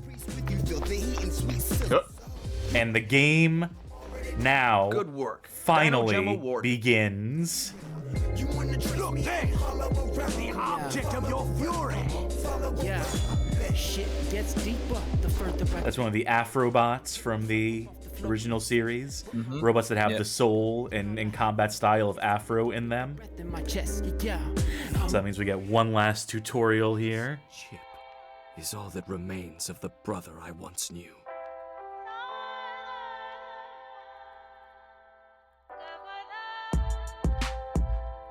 So with that, our arsenal is complete. Now, there's an aspect of Afro Samurai that I don't. Samurai!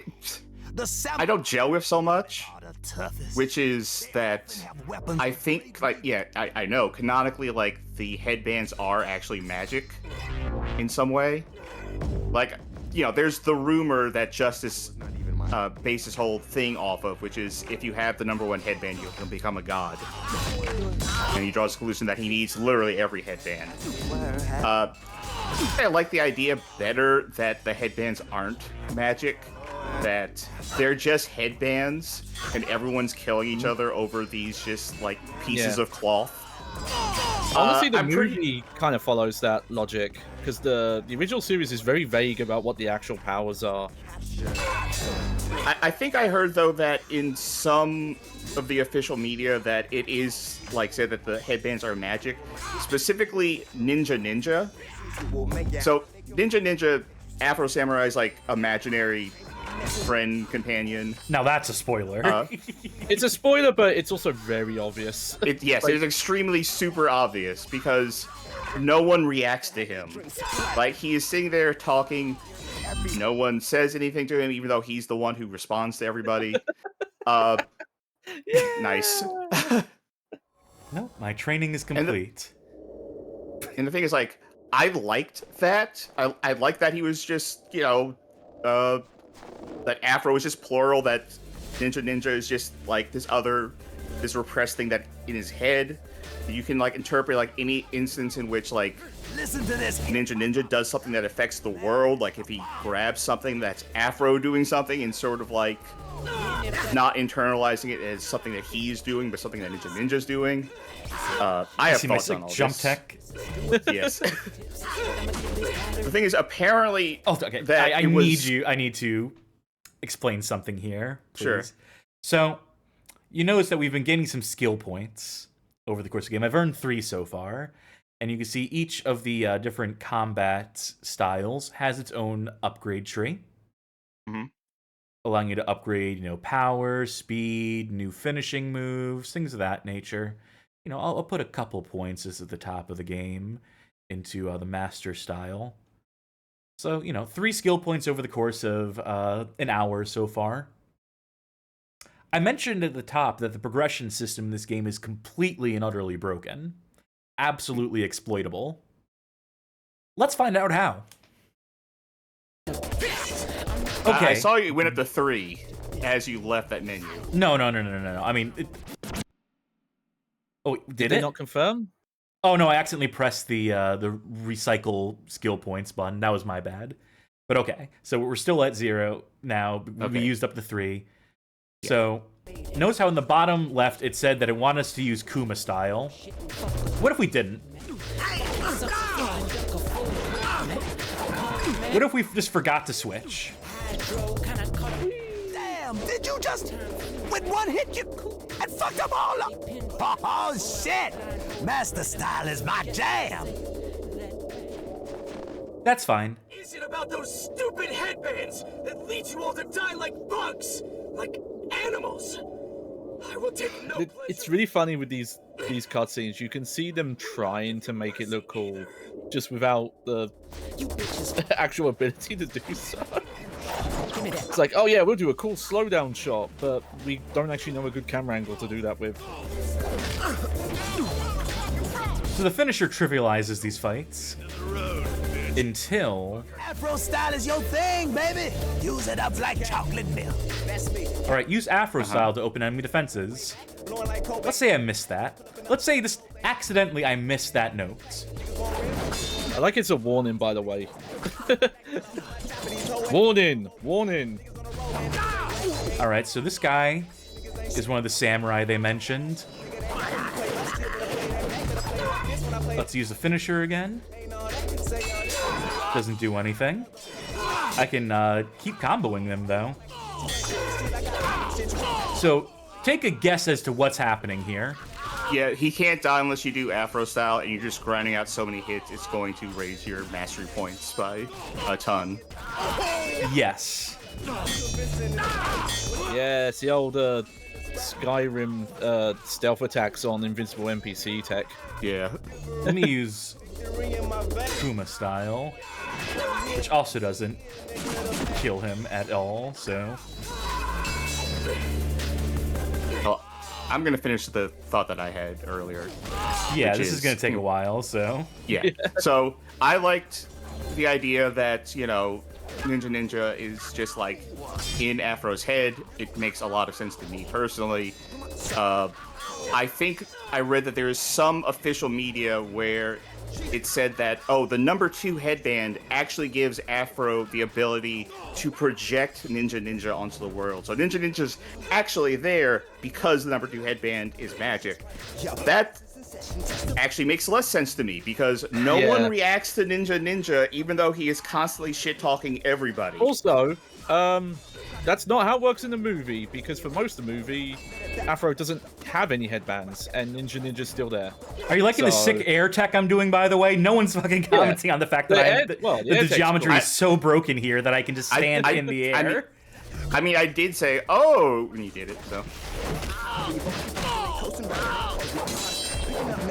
I just want to get this guy close to the wall, because doing those aerial moves seems to be getting my skill points up quicker than anything. Oh, skill point awarded, by the way.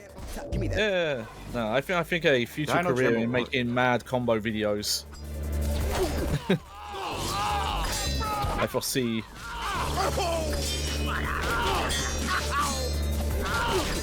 I'll see how high this combo meter goes up. What agony this guy must be. He must be begging for you to use Afro style. Also, I can't... Okay, I don't know if it is a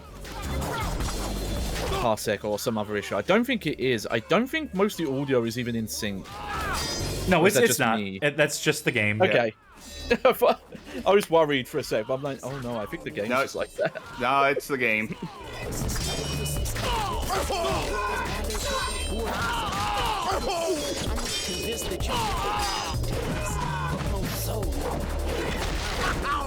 Oh, you know, that's a good time. I can take my meds, actually.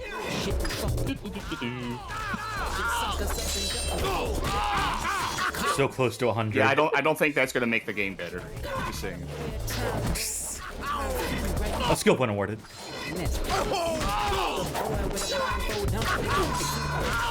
Please kill me. You can have all my skill points. I don't care. Skill point The weird awarded. thing about this is it also looks like, I guess if you're fighting regular enemies, would you also just be getting skill points this quickly if there were enough enemies for it? Potentially. Or is it... But this is definitely the easiest way to yeah. do it and the earliest point in the game that you can Yeah. do this. Whoa! Oh. Ooh. Well. Oh, thank God. I was worried there. Brother, stick and move. Huh? Oh, I must have phased him. Yeah. I phased the enemy through the environment too. Yeah. Oh well, this guy also requires doing counters and stuff. So let's just not do that. Also, let's check. 12 skill points. Okay, cool. Let's just go ahead and let's get the final skill. This upgrade is available in the next episode of Afro Samurai 2. Oh, god damn. Why? Why bother? Even if it was on lock that they were going to make one, why just make the last skill on the tree, like, coming soon to the sequel? But, yeah, tease them. Leave them wanting more. And Afro style is nearly maxed out as well now. Oops. I was caught a little off guard there. You know what? Where is your health meter? There is none. Vibes. Do you keep those skill points you got, or are they gone? Gone. Fuck. Well, alright. Time to grind it. Yeah. Thanks, game. I can't understand the viewpoint, the idea of the very last skill on this skill tree, of this very short skill tree, is locked behind the sequel coming out. Yeah. How fast can I do this?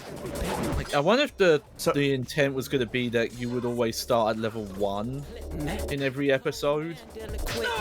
Because obviously, if you're already max level and you only had one skill to unlock. So does the amount of skill points you get scale to like your combo? If you get it really high, do you start earning it faster? Do you know? No, I think it's like tied to doing certain moves in the combo. Like that spinning move seems to consistently trigger it. Which is why I was trying to get up in the air as much as possible. This also makes me wonder, and granted, I would not be surprised if anyone involved would not even want to comment on this. But I do wonder how much future work had been done on like an episode 2. Like if there are any assets. I would say probably.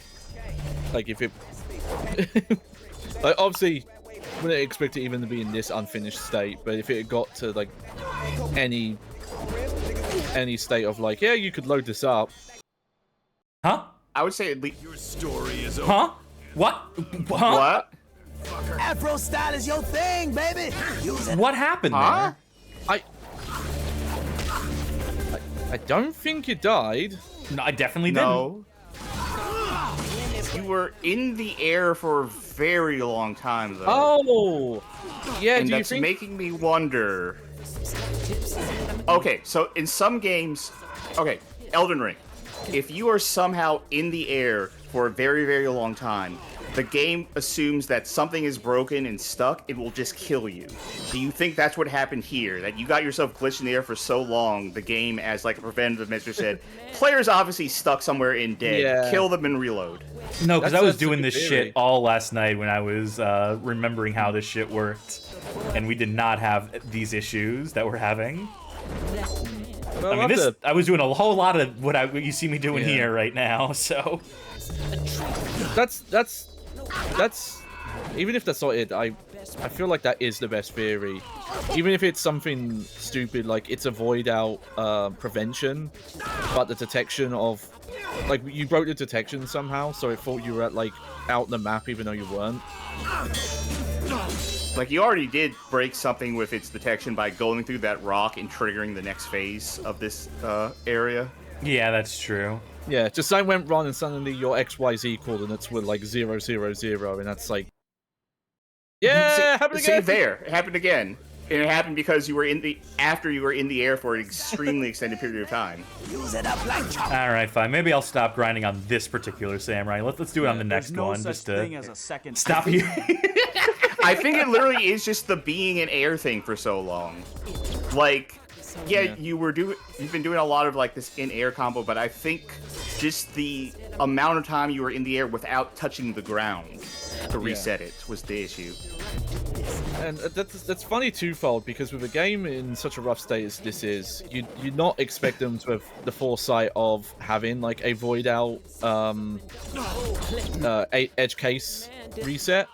But also, this is like a hack and slash game where these kind of games tend to have air combat and have mechanics, sometimes unintentionally, to let you stay in the air for longer. So you'd think they would not use that system because of it. By the way, you're gonna have to figure out how to make that stop happening, because Tiger Chimera redeemed to stop using rewind. Yeah. Like, imagine you're playing Devil May Cry 5 and it's like, oh, you've been doing an air combo for 1 minute. We've got to reset.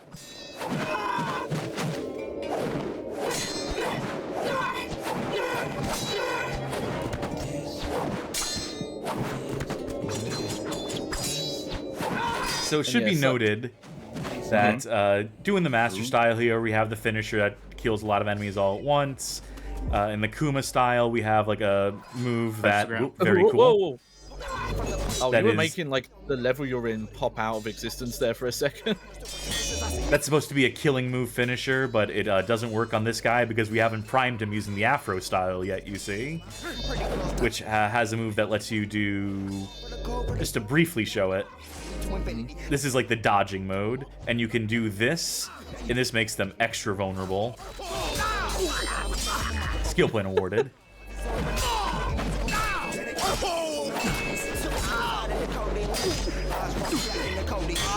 Sungenerer says, I cannot imagine a game like this having stuff like preventative measures in it, because it barely has measures in the first place. No, that's fair. Who knows? Maybe it was like leftover engine stuff from the first game, if this is built on that stuff. Yeah! Yeah.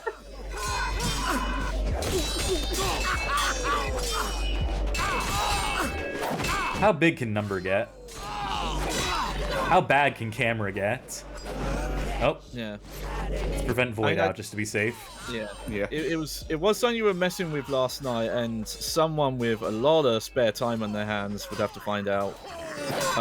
We are very curious what the actual maximum number the combo can go up to is. Yeah, we did get it above 255 at a certain point, so it's not an 8-bit integer at the very least. We confirmed that much.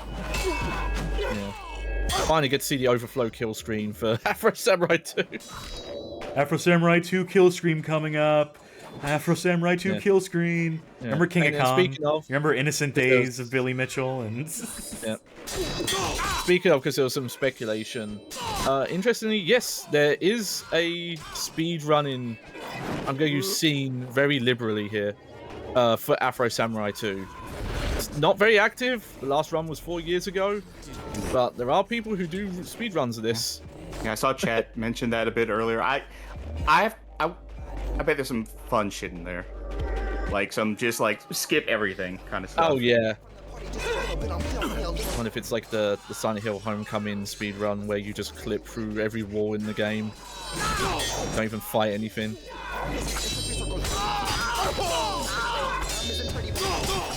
Oh, that's my favorite pain noise. Yeah! Skill point awarded. On let's race! Who's gonna win? Oh, Who's it's gonna like make cool it to the when end they do it in the anime where they like run parallel. It looked just as cool as well.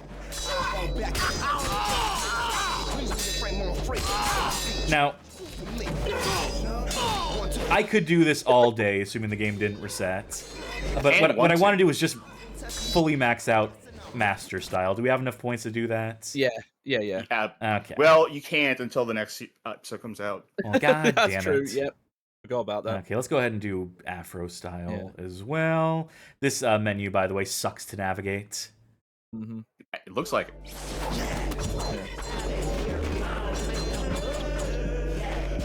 Okay.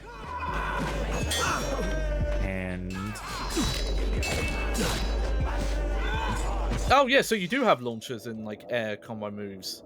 So you could just be playing this without breaking the combat and get the void out. Use Darman Rage to kill ninjas. Yeah, Darman is like the scientist guy who turns you into a cyborg. Who we kind of saw in one of the cutscenes, but not really. We heard him. I thought Darman was the guy who made morality plays on YouTube. Let's It use might be the same this guy, finisher. To be fair. Nothing. So this is another place where you could potentially grind out points if you wanted to have the excitement of doing it to multiple enemies at a time, and the fun of breaking this, which is I'm walking on sunshine. I'll show the Darman Rage off, just so we're not doing this forever. But let me get like a couple more skill points at least. Yeah. Kind of beautiful to watch in a way. Just the movement that defies all physics and gravity. And again, I must remind you, one button I am pressing to do all these moves.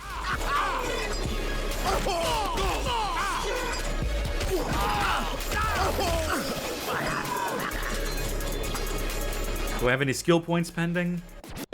Oh, just one for that. That's the one, yeah. Okay, let's switch to Kuma mode. Press... Wait, hold on.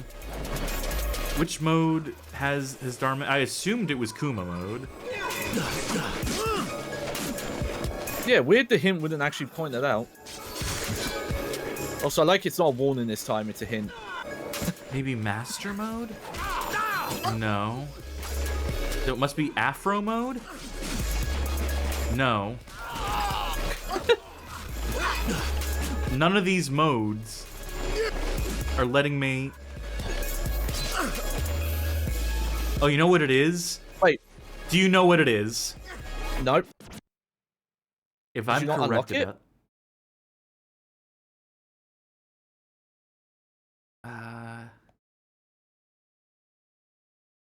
No, it doesn't tell me. I'm not seeing it there. What the fuck?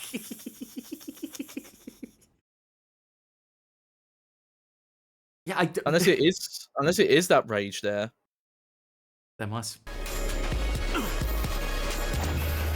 Yeah, this reminds me for a future thing. I'm trying to make a list of. I'm gonna call it like Johnny Baghead's gaming no-nos of like design things to do. And one of them is like tutorial or gameplay prompts for things that you have to unlock in a skill menu. And if that's what's going on here... Oh, that was beautiful. Yep. Also, that's a finisher. It didn't actually kill them. Oh, there it is. Darman Rage. Oh, there you go. And now I can one-hit kill enemies. Very cool. I think I need to get the combo meter up high and then do a parry. Maybe. It's hard to say because they haven't explained how this fucking mechanic works. Haven't. They just say, press this button, you'll do it. They don't tell you the conditions for actually getting it, though. Skill point. Yeah, when the other objectives and stuff were so clear earlier, too. About, like, coming to terms with the fact that Afro's killed the only dad you ever knew. At least he understood what that was about. Okay, there we go. Yeah. Only there's like a meter on screen or something to indicate. Yeah. This does remind me. I was recently messing with a bunch of PlayStation 2 games that had Samurai in the name, and I discovered Samurai Western. Oh yeah, all-time banger. Which is, oh yeah, you want a game that has this kind of aesthetic, but really good. Check that game out. Just don't try and get a physical copy. Boss fight. Nope. Your chips failed for some reason. Because I got hit by the thing. And that's enough to disable our combat chips. Whee!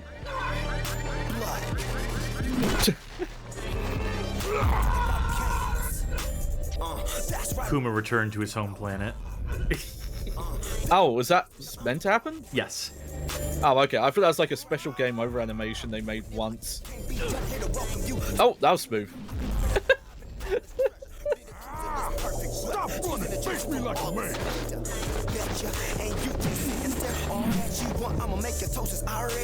Also, how comes that only now they learned that they can animate cutscenes? Bitch, I'm coming for you. I'm coming. Very loud. Hey, remember Crash Bandicoot? Escape from yeah. the two hammers. But look at him go. I'm coming for you. God, all that shit they put in a way that you couldn't have possibly seen coming up as well. That's why I hate cameras like this. Oh, what about this camera though? Oh, sorry, Excellent. my voice went. That's me in the distance over there. See me? Mr. Yep.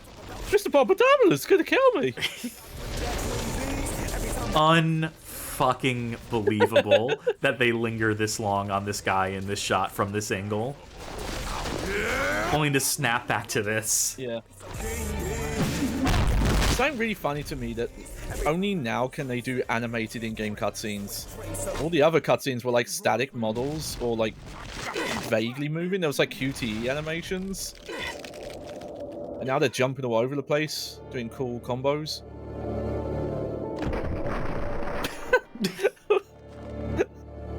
Why? Oh, this is a QTE, by the way. Yeah. We're apparently not the hammer guy in this QTE, despite being... This is the second person game I was talking about. This is it. You don't just press the button once. You have to mash it on these screens, by the way. Yeah. In order to perform these dodges. I think that's what it is, because the button's like pulsating. Ooh. I remember God of War 3 had a second person QTE too. Oh, okay, I forgot about that. Damn, Kuma sucks. What? Yeah. Okay, if you could have dodged them all that time, why did you take that one hit? Was that just give him a fair chance? Yeah. Sorry, there's a hurricane coming through. There's a tornado ripping through the recording studio right now. Now this should have been. Yep. Okay, there we go. I was about to say this should have been from the like locked point of view of the hammer, but now we got it. Yeah. By the way, in case you're curious, this entire boss fight was a prolonged QTE. Of course. Yeah. Because were you expecting like your favorite like boss fights in this hack and slash game? It's just like your favorite game. What? This is fun camera work, though. I'm gonna say very unlike the anime. This is not the kind of maybe the live action movie they were gonna make at some point that seems to be dead was gonna be like this. I know it's not what's happening, but it feels like you're not pressing any buttons just so this keeps going. No, I'm mashing. Yeah. I had you, motherfucker. But like, When did we hit him? When did we cut him? When did we do any damage to him? Not being finished. We fell over really hard. Fade slowly as your life. like Brock Lesnar's got paper skin. Sacred grounds. Your blood will be the last to feed the rocks of Mount Shumi. When I am done destroying the headbands, this place will have no meaning. And others like you will have to... What if I did my commentary for this show, like with my face this close to the mic?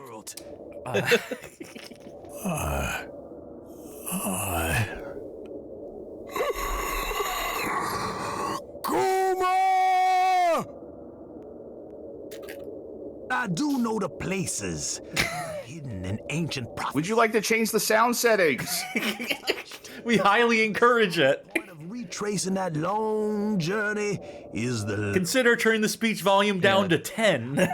You know, maybe the audio's this loud just so number 3 here can still hear the dialogue with his headphones on. This is the first game to be recorded entirely in Counter-Strike 1.6. for the headbands. The MT7 traveled all over the world. Wow, they gave up on this cutscene. Yeah. Again, it's funny getting the original manga artist to do this stuff and make it look as cheap as possible. Went there to find cutthroats and assassins of particular employ. It will be our... Also, I'm pretty sure he didn't actually draw a background here. Those are just real images or like computer generated. Yeah, Trace Bitmap is your friend. Yeah. Undesirable elements whom will not take kindly to our treatment of them on our Doom Skybox arrangements.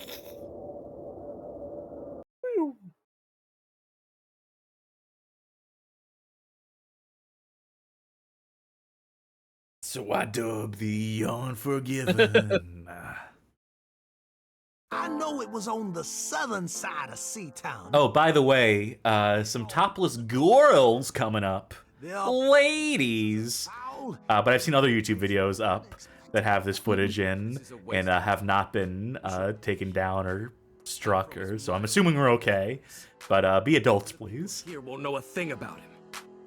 Why did you? Remember that time I was Why are you intent on playing Everyone here will know was it? the Afro Demon is now the Mortal Kombat New Era Chaotic for the show, and I was playing as Violent Melina, and I lost a round, which I had never done this her before, and she was just full frontal nudity, like all of a sudden for no reason. We had to censor that shit out for the YouTube video.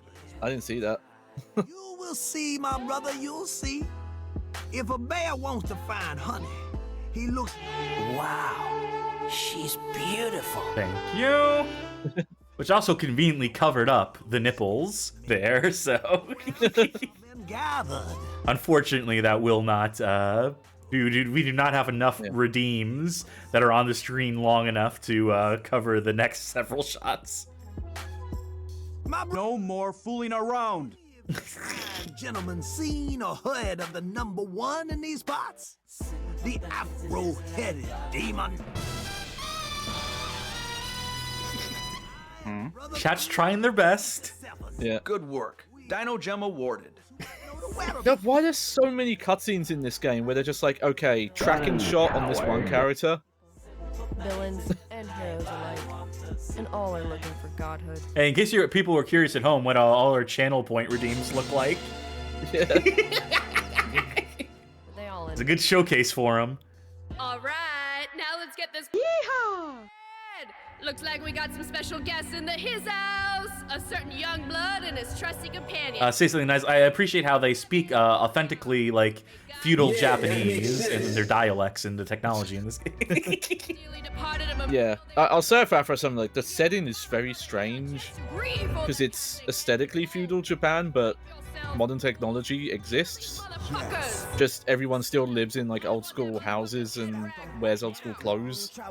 Battles in the shadows, brother versus brother. Slim Junior points out all the channel point redeems are going to be emptied and on cooldown by the time they're needed, which is right about now. So. Yeah. Running. Where are you going? Nowhere fast. Here's your chance. Yeah, well, Never seems to be. it was good having a YouTube channel while we could. Also, lady, isn't it cold in there? I don't know. You had to zoom right up in it. Thank you. Oh, up she goes. Oh, well, that's nice. Yeah. All right. Bye, friend. Oh, hello, yeah, friend. cut this on there. Huh? Here goes. The music, that's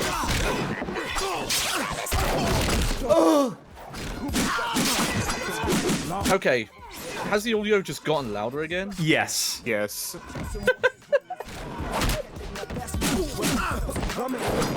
Do folk believe me now when I said?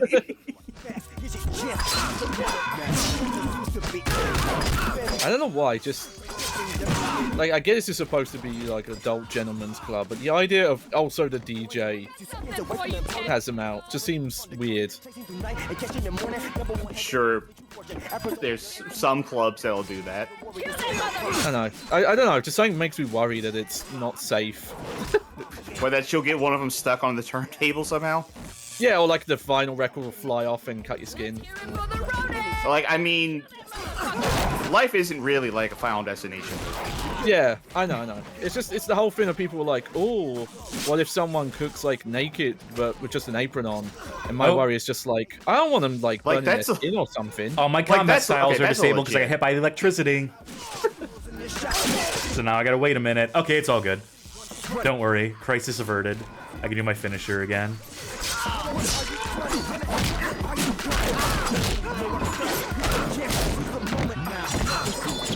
Is she gonna say the line again? You know, this does give You talked vibes over it. She said that line 5 times. I really wanted to hear it at least once. Sure, do it again. I was just saying that this really does give me vibes of like classic martial arts movies because of the dubbing being all off. Are you Teddy Bizzle?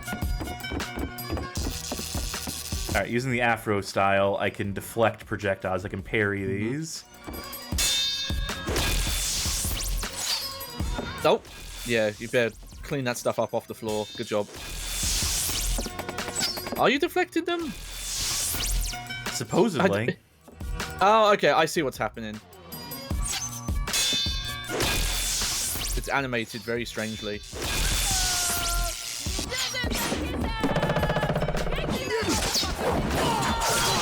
Something I'm going to also point out in the show, though obviously they're following the game chronology, most of the characters don't talk like this. Like, there's a couple, like Ninja, obviously. But it's not just, oh yes, everyone talks like... I don't know what the best way to phrase it is, but you know. Not everyone talks like, oh god, what's... Fuck, I've lost the word. It's... Anachronous, and like they're out of time. Like they're in the wrong... Modern. Anachronistic. Anachronistic, thank you, that's the word I was looking for. I know. But also just very cringy, very how do you do, fellow kids style. I get the feeling Samuel Jackson wasn't an executive producer on this this game. Oh damn it, I lost my combo, so I couldn't do the finisher on this guy while he was in his stun state.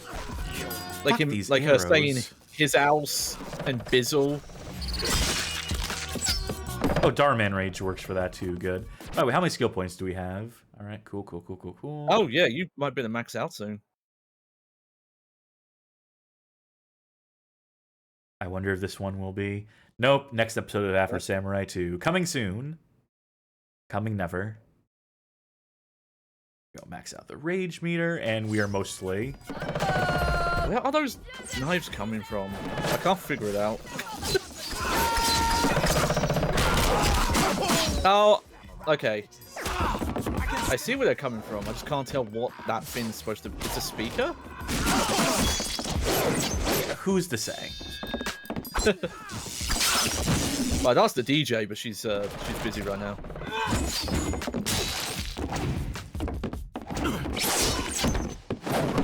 Do we have any Darman Rage? And how do I get Darman Rage again? Oh, well, I'm not going to have it for a minute now. Because this wonderful mechanic where we keep losing our skills, which means I can't do any finishers, switch between combat styles, do dodges. I know sometimes the Y prompt, I guess that's the parry. That's the parry the arrows, yeah. Well, it'll show up on enemies as well, right? Yes, the parry moves. I was gonna say, yeah. I was gonna say that you get Darman Rage for when your actors ask for fair pay. Yeah, the thing I'm curious about is because sometimes the Y prompts will come out when you're like really far away from an enemy. I'm like there, would it have still worked? Even if you're like meters away from them. By the way, because we upgraded the Kuma style, we now have... Oh, huh? Oh, right, yeah, I think the mask is supposed to be your health now. Yes, it is. Even though earlier on, you know, there were segments without the mask, so... I'm just waiting for it to recover. There it is. We have a full mask again. Yay! Do I have my combat styles too? Thank God. Sounds like there's a woodpecker off screen. Wappity wop wop. Oh, I hear it now.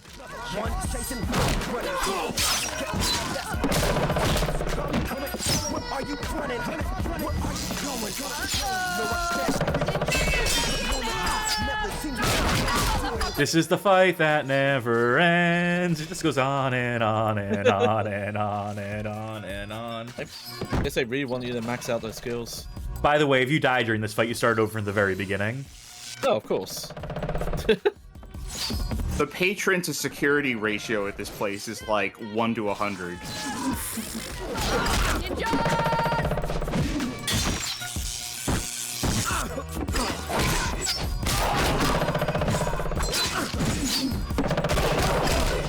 Snick the Porcupine Cat has brought up a thing that I have said many times about my tolerance of things in video games, which is the "yeah, I get it" point of a fight. Yeah.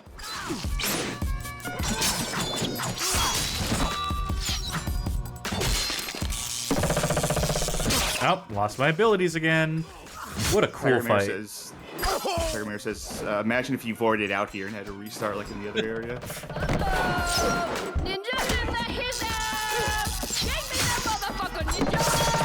I wonder if the master combo will kill these dudes.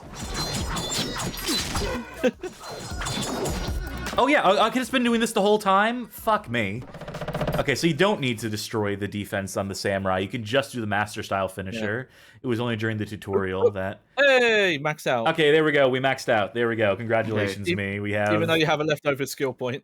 Yep. So you save those skill points for the sequel. Yeah. Also, how are you level 9? You have more. You've got more than 9 skill points. Good work. Dino Gem awarded. Oh, and another skill point.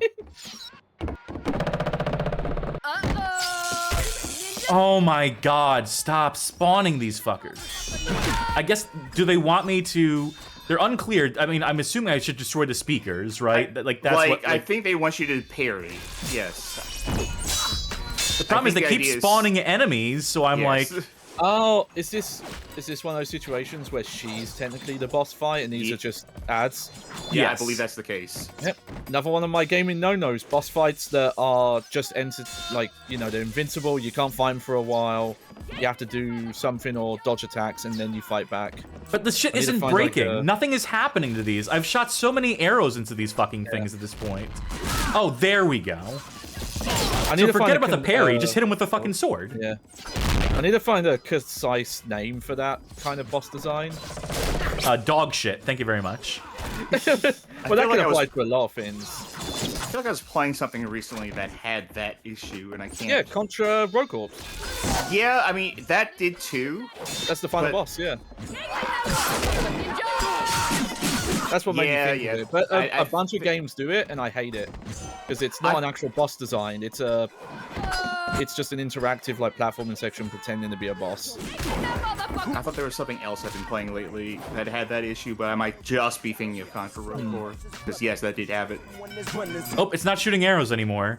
And the speakers aren't doing the thing, so I guess we broke all the speakers. So now the fight should be done. Yeah.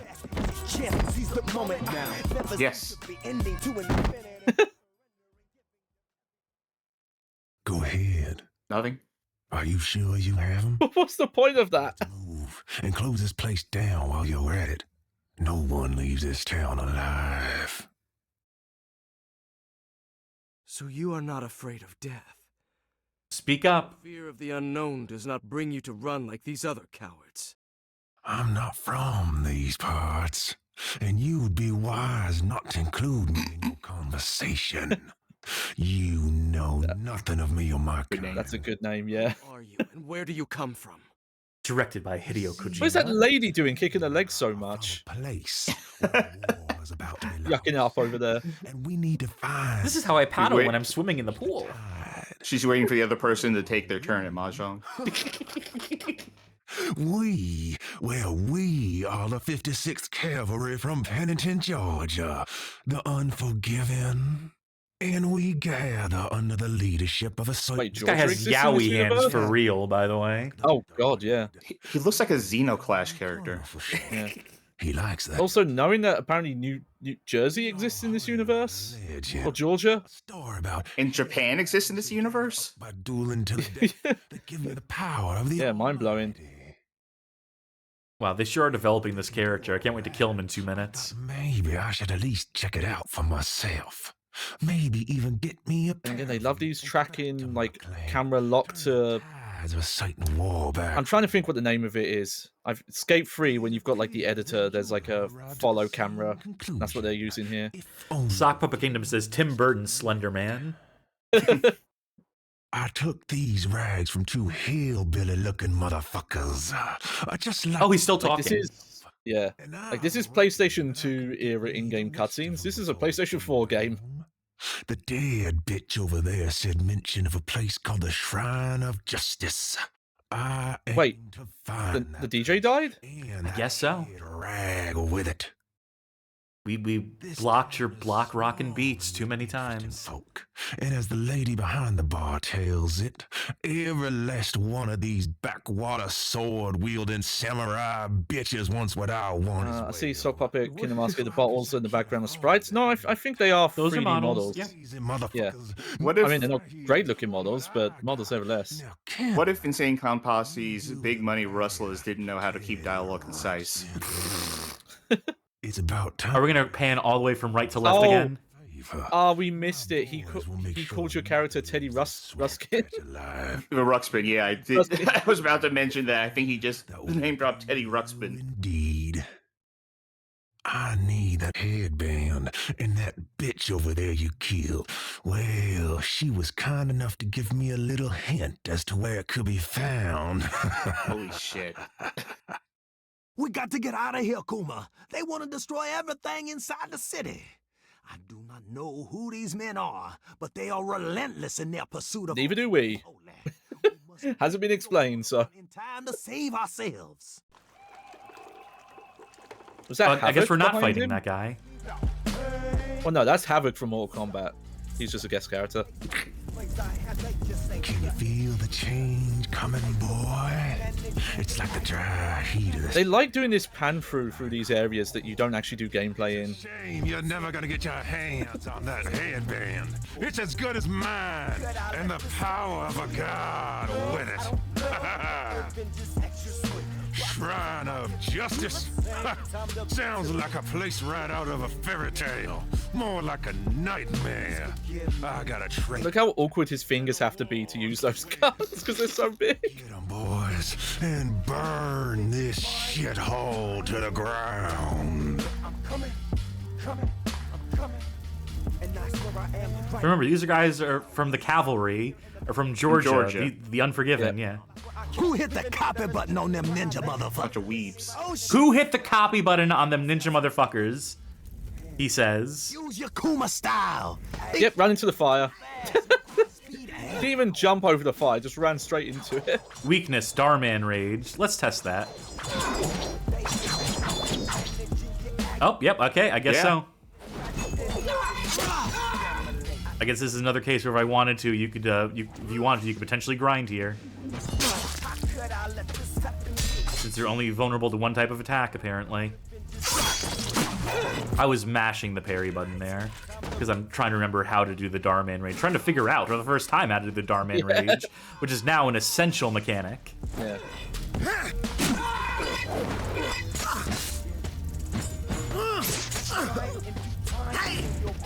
I'm in the Kuma style. There we go. Cool. Yeah, I don't know what allowed me to do this. I wasn't a parry. It wasn't a combo. It just, at some point, decided, okay, now you can press the button. Now it'll work. Look at more surprises for you, bear man. It's impressive that he's walking backwards this whole time. I'll give him that. All right, which way do you want me to go, game? Which way, Western man?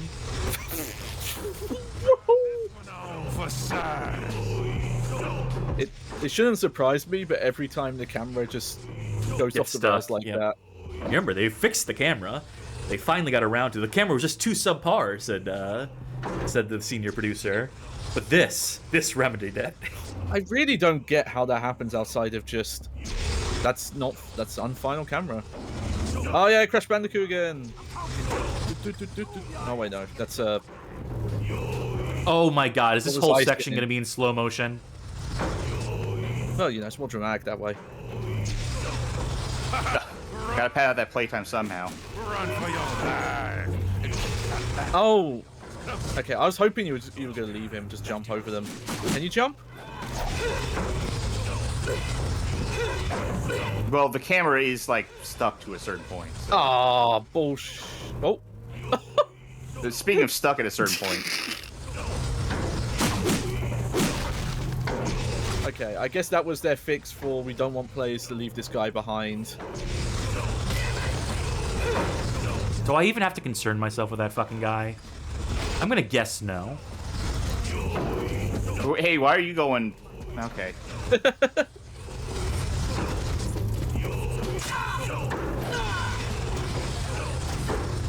I don't have my Darman Rage, so I can't do anything about these guys, even if I wanted to.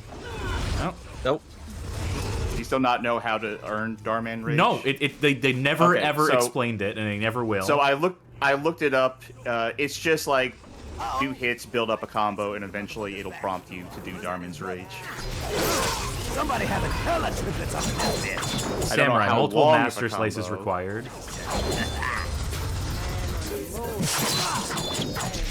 Master style is the shit. Man, you should give it a try. Well, I would, but I need to switch to Darman style to kill the ninjas, and I'm dead. Okay. What if these ninjas are master slash? No, they won't be, because I was doing master slashes and nothing was happening. That Mike Tyson looking motherfucker's back. Was that his brother? Mike Tyson? Okay. Alright, now Mike Tyson then exists in this universe. That's something that we could examine. Master style is the shit. Man, you should give it a try. Yeah, that's always a bit of a pet peeve where you have media in like a clearly fictionalized world, and then they're just suddenly making pop culture references. I like it because it gives me the opportunity to think like, okay, so this canonically exists within this universe. So let's see what that well, yeah, if that's implies. the intent, yeah, if that's intended, that's fine. I just mean no, like, I mean that when it's completely unintentional. That now I have this view of, okay, this is a world of Mike Tyson. Again, it is something like where, I mentioned this before, but in any game that takes place in like a completely different fantasy world, or like on an alien planet or something, and someone says like, Jesus, or like, what the hell? And I'm like, okay, Christianity, canon in this universe. Uh-oh, that Mike Tyson looking motherfucker's back. Was that his brother? This fight sucks.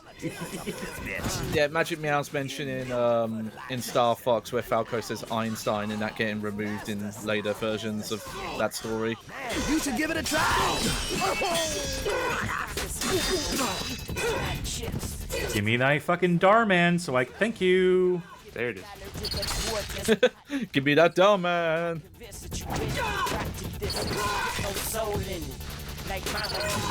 I'm gonna deal with all the ninjas first.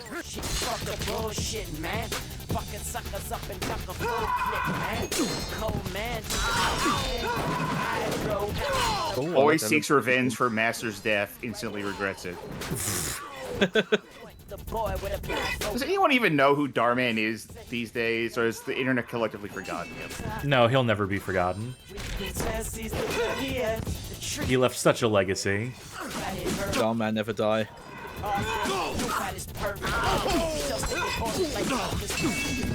You know, and then his legacy will live on forever in this game as well.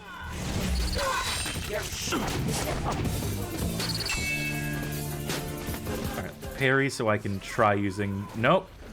I don't know what the game wants me to do with this guy in particular. I know they said multiple master slices required, but... These are multiple master slices. I can do it like I did for the other fucking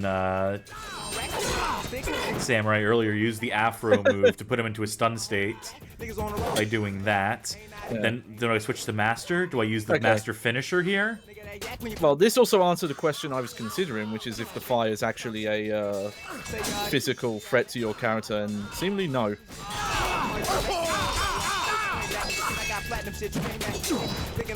Hey, game, what do you want me to do? This is master style. Oh. I wonder if the slice means the finisher. It's just... Fuck! Where did he come from? He teleported to me.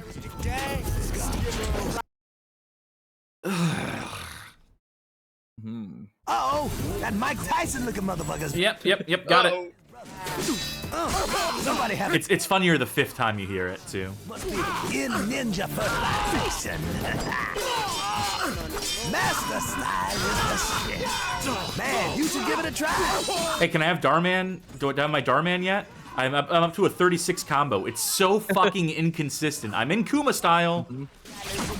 50 combo. Is this not good enough for the Darman? Have you tried hitting the button at this point? I assume so. Well, I can do a finisher, so that's good.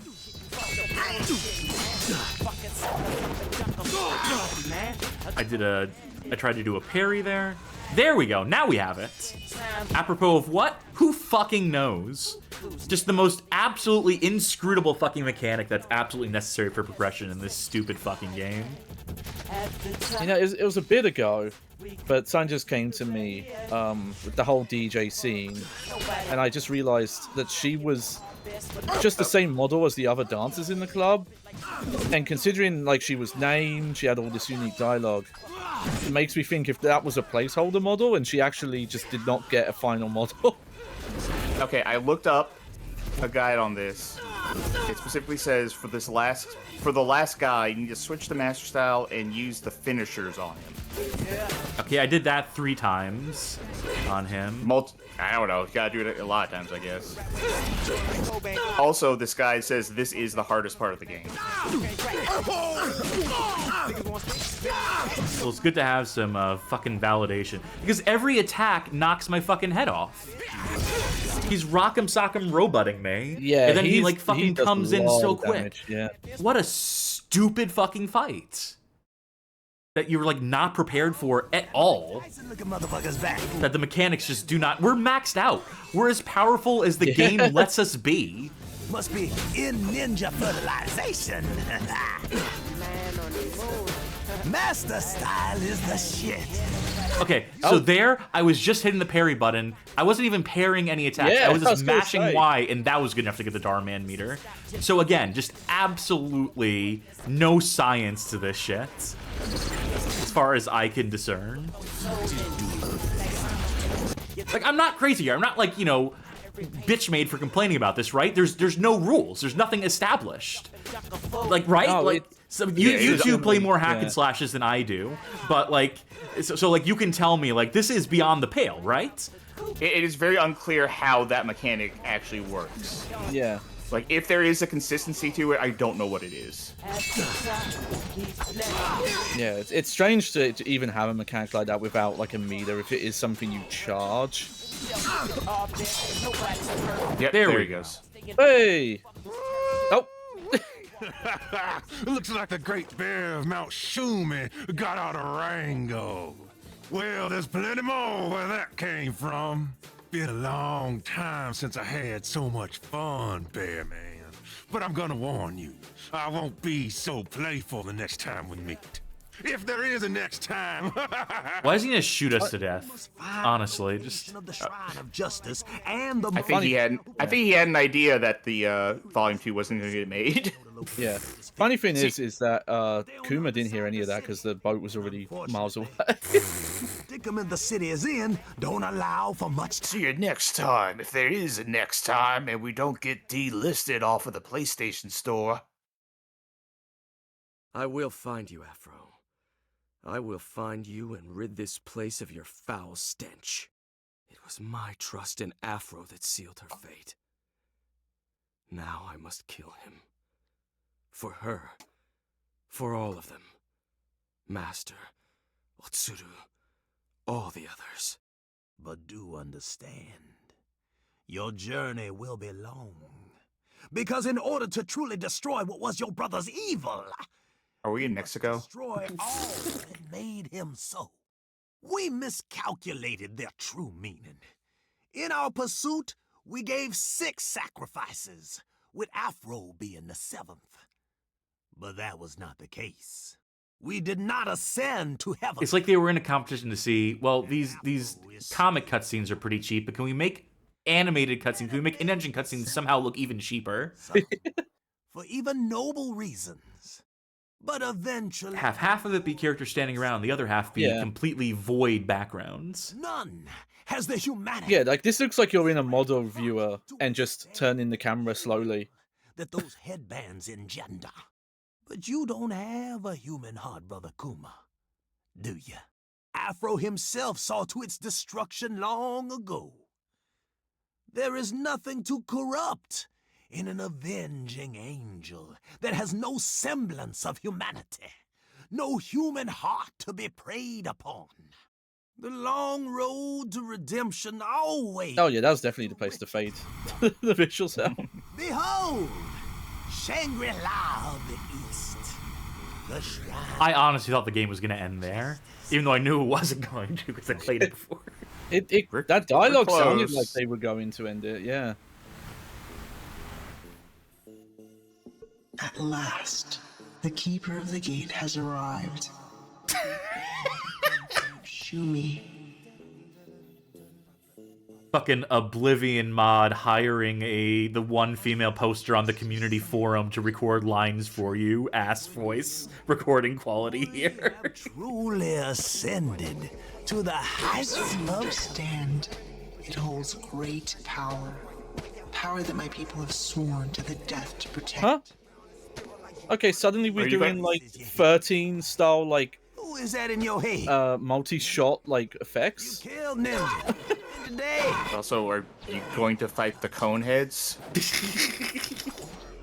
Oh hell no! Do you think you have the strength, the will, the power to challenge an entire people? People bring up the phrase about a game that feels like it's being made while you play it, and this might be the truest example, the best example of that I've seen.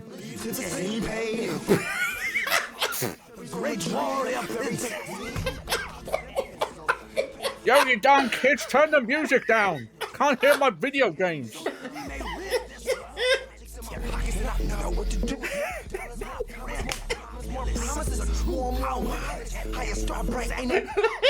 Actually, this is what number 3 hears all the time. I'm sorry, I can't hear you. Sorry, I've got music in my headphones. Can't hear you. No, I can't take them off. I know what you see.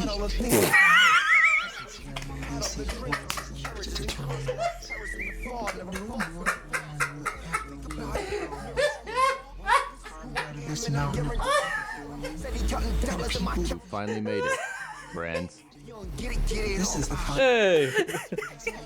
Welcome to the raid. Yes, thank you for the raid, Arbitrary Warder. Apologies in advance if you got headphones on. Run, coward.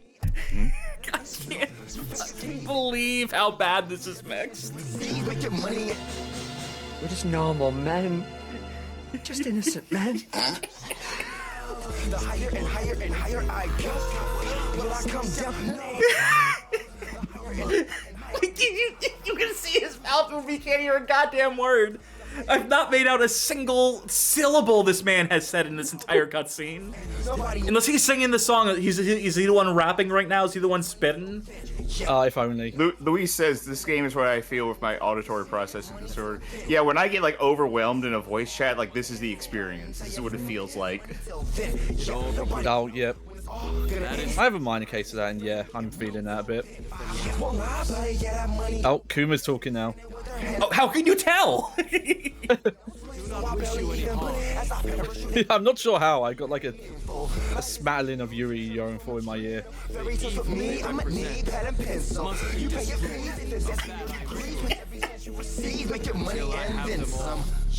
I will not rest.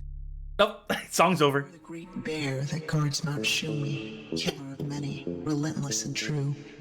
But that's not the question. Who are you really? Are you the young boy afraid, angry, desperate to avenge?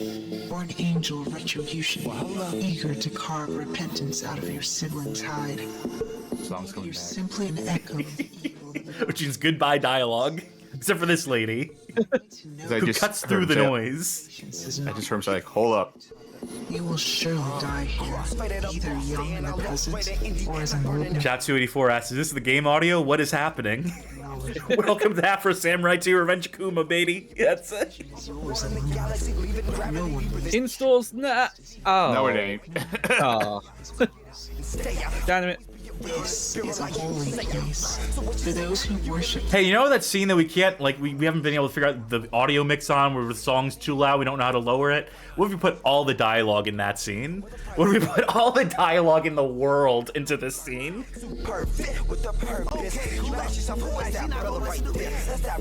God, I hope I die and I have to sit through that entire cutscene again. Somehow you'll take damage in the middle of the cutscene.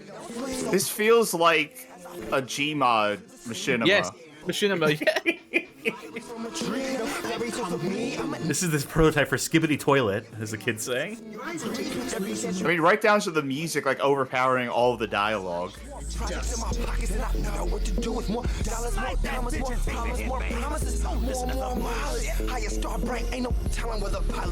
I guess we're fighting these guys. Oh, they're doing the weekend of Bernie's dance. Like move it like move it like Bernie. It's the weekend, we moving like Bernie. I'm sure he's describing how to fight these guys right now, but yeah, use Afro style. I could not figure out if you were still in a cutscene there or not. What? That's the only thing you need to do with these guys. It's just an instant kill. Oh, and I guess they're blowing up because... Okay, so I guess I can just do this bombs. then. They have bombs on their back. That's why they're blowing up. Oh, okay. Yeah, it's a little hard to see on my end. The only reason I know is because I'm still looking at that guide, and it just specifically says these guys have bombs in their back. Just do this move and kills them. You think the bomb would explode and kill, like, the rest of the surrounding guys or something? Or you. The lock-on isn't working on these guys. Okay, there we go.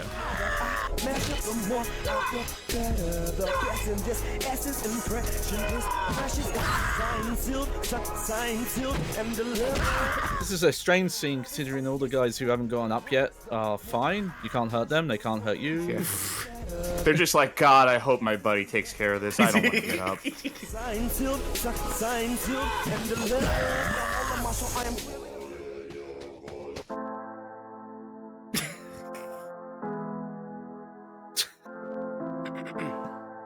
Yeah, we didn't need Foley for that. This feels so surreal. Like, I'm starting to feel like Blue Bunny Plague all over again. But, like, in a bad way. Yeah. Yeah. But if you are so intent on martyrdom, I will oblige your class. I'm hoping I can just master style kill all these dudes in, like, one fell swoop. There you go. Cool.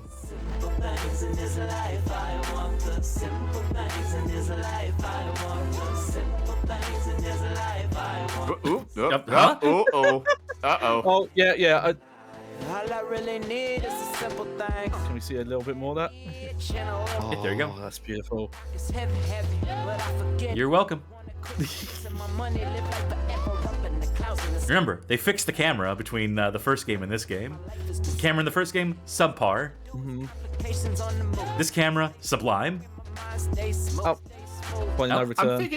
I'm thinking more about what Johnny said at the top of the episode, where Versus Evil still had to say, yeah, ship this in the first place. Yeah. Watch out, boo-boo, these fools is tripping. Here goes. First the music, then the screaming, and stabby. Oh, they sure are giving a lot of fanfare to the introduction of these enemies in these fight scenes.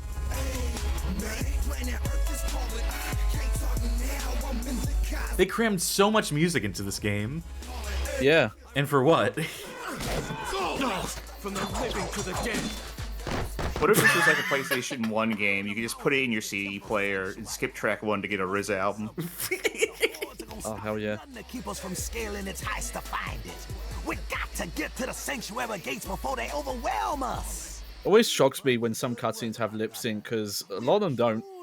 To what end? For who? Sounds of your glorious blades cutting through flesh that we are. Why is the camera work in this? Quickly, children. Do not allow him to reach the temple.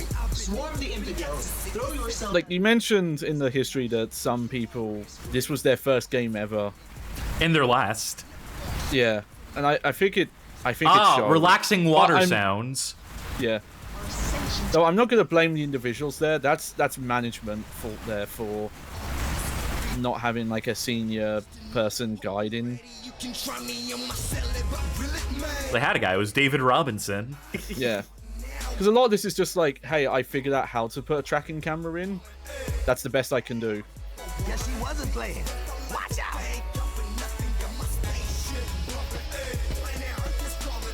Okay, so destroy the speakers. Got it. Is that destroyed?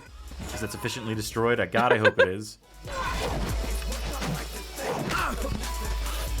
God, they couldn't even have like a slightly different model or have the model like blow up. Yeah. Again, I you know, if any developer does want to shed some more light beyond just what the publisher said, you know, there are people out there would listen. We certainly would. Yeah. Because, you know, we say it a lot, but it bears repeating that. Close, Brother 3. Despite like the narrative, a lot of gamers will say people know when they're making a game like this that it's releasing bad. They're not happy with this. Climb. Hide here, and I will meet you after I have the headband. Oh, climbing again. For my brother, and don't you worry about me. I will hide among the followers until I can find another rock to the top. I will not forget you, old friend. Ah, it's been so long. Yeah. Since you've been gone. Oh, I can't jump up this like I could earlier. Keep them from ascending to the cathedral.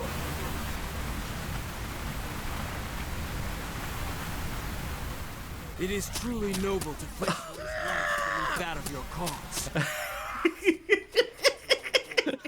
I feel like there's a more practical thing you could be doing here to stop him. What a pointless way to die.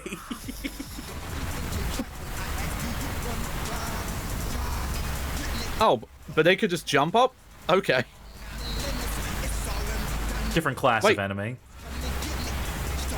Where did they land? Oh, look at the clipping. See the clipping? Yes. Oh.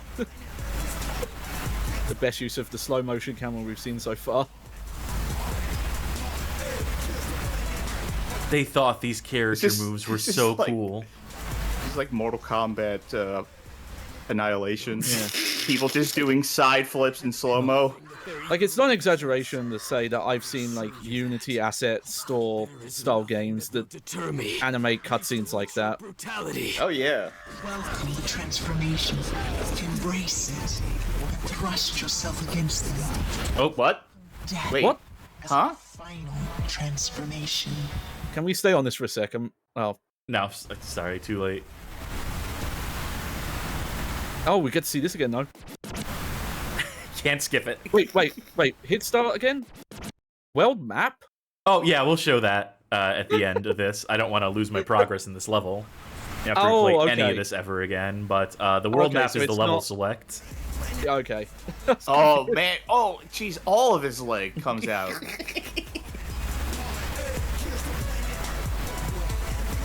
Here's the planet Earth.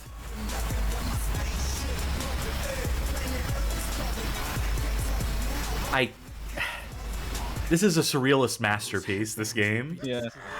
And everything that their evil represents. I assure you that. Yuri Lowenthal in his loudest performance yet. Yeah. Least of which your brutality. But, you know, he clearly put 100% into this. Thrust yourself against them. Welcome. Well, how did you die earlier? Okay, so you were in, like, the caution health, so my best theory is just another enemy was blowing up when the cutscene was activated, and that killed you. This abomination and cover him in your blood is to show your faith in our Father's command.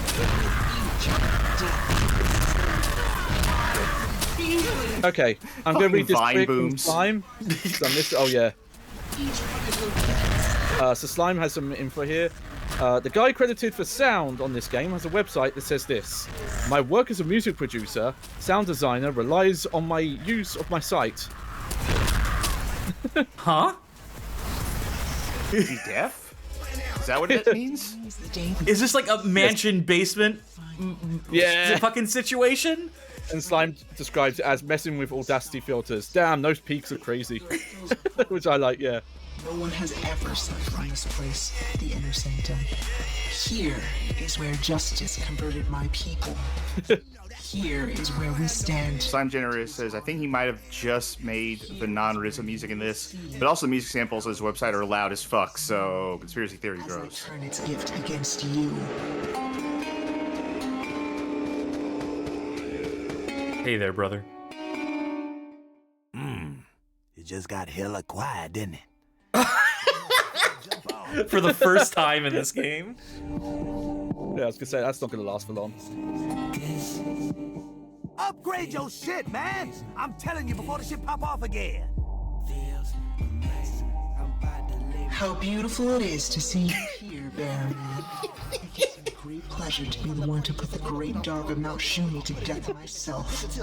I am the wind, breath of the earth. I am the earth, the hard truth that binds all men.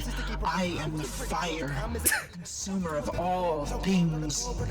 Just as the prophecy proclaims, your blood for mine, your blood for mine. This is gonna be an actual boss fight or just QTEs. Place your bets now. I think what? Oh, people are just flying from the left and the right of the screen for some reason. I guess it was. Oh yeah, they're jumping in. It didn't look like that. Just as I wanna figure out how to do throat singing. I just don't know how you actually learn and what the resources are for that. A friend of mine used to be able to, not used to, but a friend of mine knows how to throw sing. I have no idea how he picked that up. I think he just did it and figured that shit out on his own. Because it's fucking cool. Kill me, Bear Man. If you kiss him, kiss him. Give me the glory I deserve.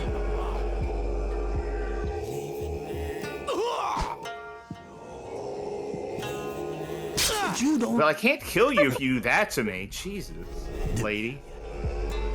Oh my god. What a fucking cutscene to end on. The sword, like, awkwardly rotating 180 degrees into the stomach. Cut it off just before we had to do a boss fight, God forbid. Yeah. I got more surprises for you, Bear Man. Wait, why couldn't the comic sections look like this? Or like this. Oh, that. I guess that's what we have to look forward to in Volume 2.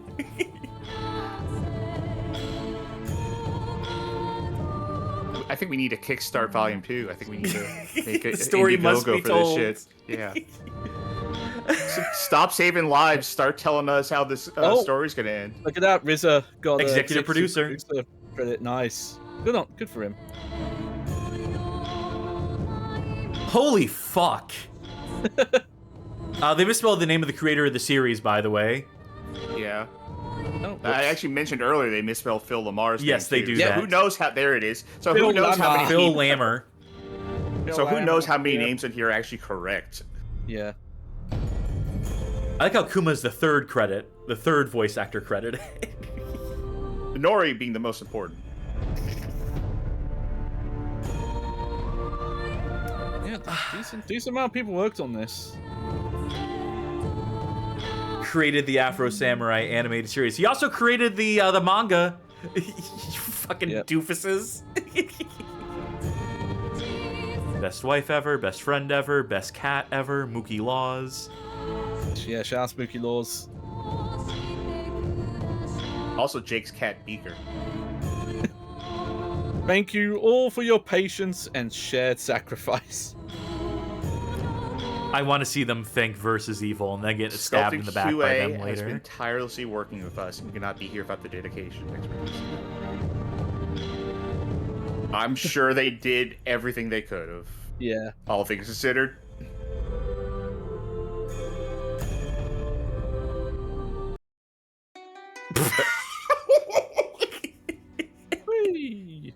Well, you know what time it is.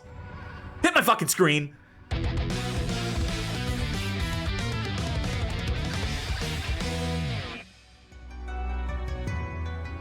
Before we close the game, this is the world map. Yeah. You navigate it by pressing left and right, and it jumps back and forth, just like the chronology of this fucking game. And you can go to, What's up with the compass? Why is there a compass? Where are you running? Which of these was the first level? Good question. Oh, God, I already closed the thing. Oh, here it is. That one, yeah. Are you sure you want to select this level? Well, not really, but... Legitimately, you would have to know a decent amount about the lore to figure out what the first level was. I'm brother 3 of the MT7, and I want to tell you a story. I remember now. Yep, the humble beginnings. I just want to check one thing. Oh yeah, we still have all our skill points, and now you can replay the game with from the beginning with the skill points. Not that it fucking Still level matters, because 9. you could also just max out your skill points in the first actual combat encounter of the game, but, you know, who's keeping track of things like that?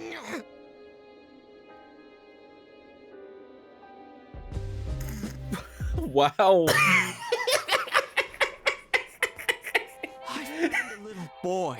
I thought that was an appropriate way to end that, so...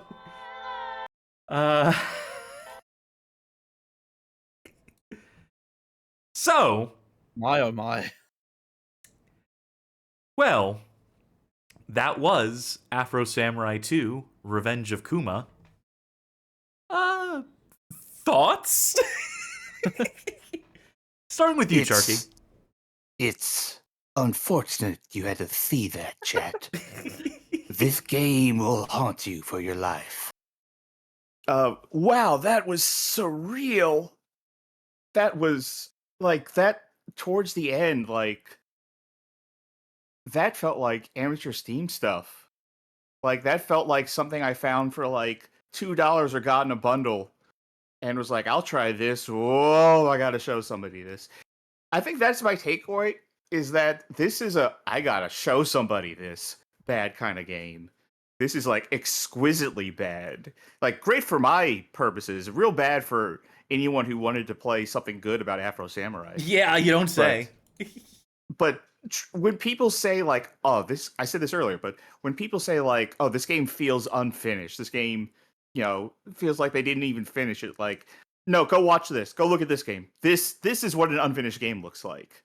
This looks like a game where you can still see the scaffolding around it. Like, this is, I think, potentially one of my favorite bad games now. Looking at it, actually seeing it in motion, for everything they screwed up.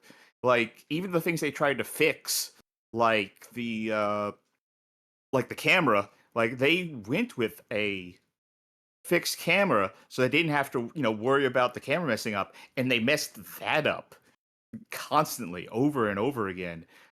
The audio mixing is some of the worst I've ever heard in a game, if not the worst. Transcendently bad. Good lord. And some of what feels like some true audacity in having this whole skill tree with 3 different things, but the very last note in every single one of them says, wait until the sequel comes out, and then you'll be able to unlock this skill. Yeah, import your save from the first volume into the second and third volumes. It's like Mass Effect, you see, where the choices you make in the first episode reverberates. It would make more sense if it was like a much larger tree, and like the top half of it was like, this is for the next game. But to have just that one last move for each skill be, this unlocks in the next one. Oh boy, this. I mean, thank you, Cass. This is. I had heard this game was bad. I heard this game was particularly awful, but this is.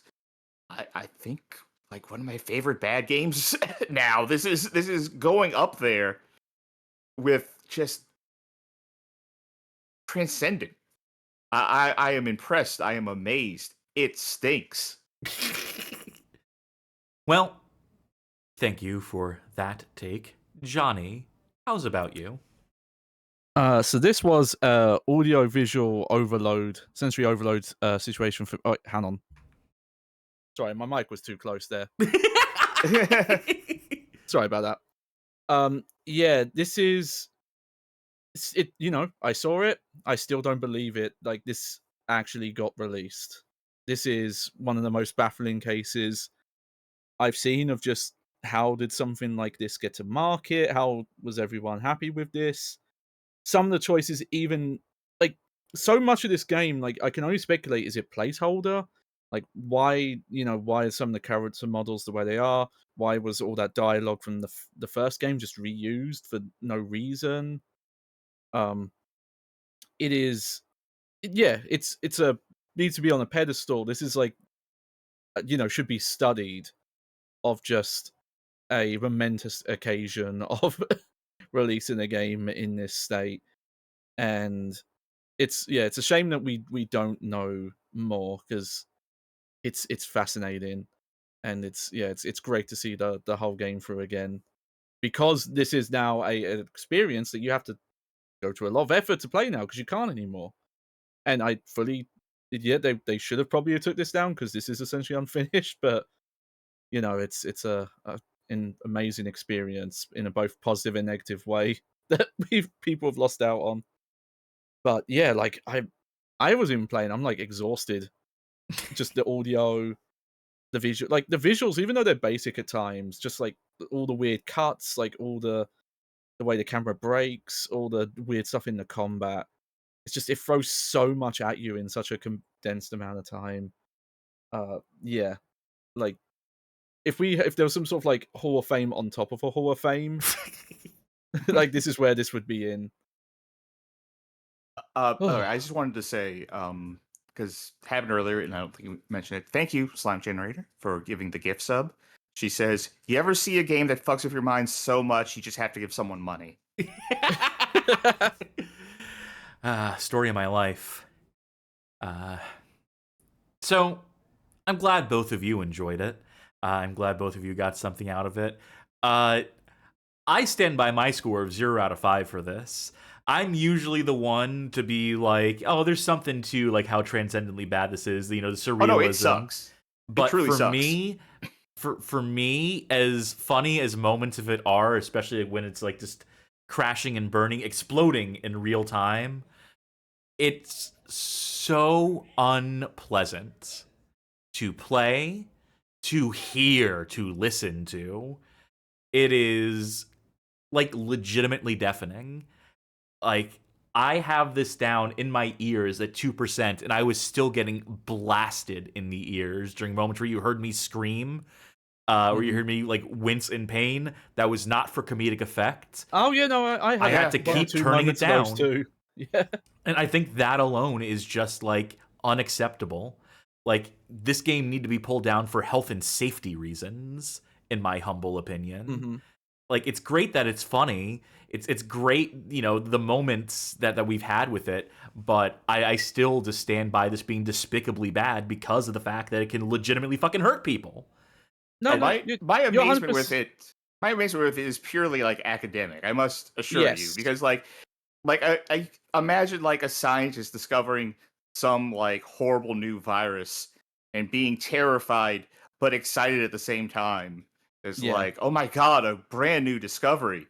It's going to kill us all. But we're gonna have a fun time. Yeah, the phrase of like a car wreck that you can't look away from gets overused a bit, but that's the energy I get from this. No, this is like is like being involved in a car accident. This is like a car crashing it's a horrifying into you. experience. It's like you're watching a car wreck, but like one of the cars somehow clipped through the floor, and it's like, that's horrifying. But you have to watch because nothing like this has ever happened before. I can't look away. So let me say this. Mm-hmm. Putting the audio aside, the bog standard gameplay, the fact that it's mostly just pressing the X button over and over and over and over and over and over and over and over and over and over and over and over again. That's like the most basic combat loop of all time, at a time where games were starting to get at least a little more complex when it came to that sort of stuff. I mean, this game was compared, or not this game, the original Afro Samurai was compared to the likes of Devil May Cry and to Ninja Gaiden. And then the lesson they learned between that first game and this one is make it even more basic. But what I really want to do here is I want to get back to that big quote, that Gamescom 2014 interview with David Robinson, and I really want to reflect on the things he said here. We're making Afro 2 Revenge of Kuma. For a long time, we were wanting to make this game. We've been wanting to sort of take Afro in another direction, and as Kuma playing in the story of trying to find Afro, we think we found a sweet spot. For a lot of reasons, we weren't happy with the outcome of the original game. The gameplay wasn't as polished as it needed to be. There were a lot of bugs in the game. The camera was just subpar. We spent a lot of time focusing on a quality game, but in the end, there were just a lot of bugs that we couldn't get fixed before we finished. So, we want to get back to that. It's always been our mission to get back to Afro and fix that. Make it right. Yeah. No, something must have gone horrendously wrong in development, and He got a horrible fever and was like, "I'll work through it." Yeah. Then the other aspect, the other aspect that needs mentioning here, and another part of that quote where he goes on to talk about how like the guys on the original dev team, had some of them had found other jobs in the industry, moved around the world, and then he got them on the horn. He said, "Hey, I founded a new studio specifically to make this game. Are you coming back?" And they all said yes. These people who were so passionate about the property, David Robinson, who was clearly passionate about the property, to the point of establishing a studio to make this video game. This was a labor of love. This game only exists because these people believed in the property and themselves to the extent that they risked everything on this. And this is what they put out. Yeah, yeah. It's unfucking believable. The gall, the effort, the thought process, this was the best they could do. Divorced from a major studio, major publisher in Bandai Namco. Even given the same tech and working with the same team, what went fucking wrong? What happened? We'll never know. We'll never know how it came out in this state, how it came out so bad. All we can do is look at it. We can make educated guesses. We can assume that like something went horribly wrong in the mastering process, but that wouldn't describe, account for how broken the gameplay is. I don't know. Was it just like, for Versus Evil's parts, did they like give him a deadline, like a really like hard and fast deadline to get this done? Mm-hmm. Did they skimp out on the budget? I mean, probably, because this was going to be a fucking niche game on the best of days. Yeah, my theory would be hard deadline, because not everything, but a lot of aspects remind me of the state of the final version of Sonic 2006. Just the way that's put together, and it's very clearly unfinished in certain aspects. This is that times 10 though, but that would be at least my running theory. Yeah, and yeah, it's kind of a sad story when you bring up all the stuff about it being a passion project. Like it, after laughing at the whole way through, like you have to really think of like the human cost of this is depressing, I think. A lot of industry first timers worked on this. Yeah. And this became their last industry contribution. People who had been industry veterans were brought back to work on this and then chose to leave the industry.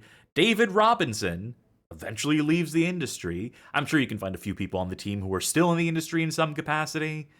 But this game killed careers. It killed the studio, absolutely. It absolutely prevented any chance of them. It killed any future Afro Samurai video games coming out. For goddamn certain.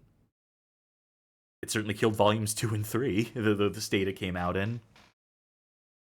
Yeah. Fascinating. Yeah. Horrible. Yeah. Unlistenable.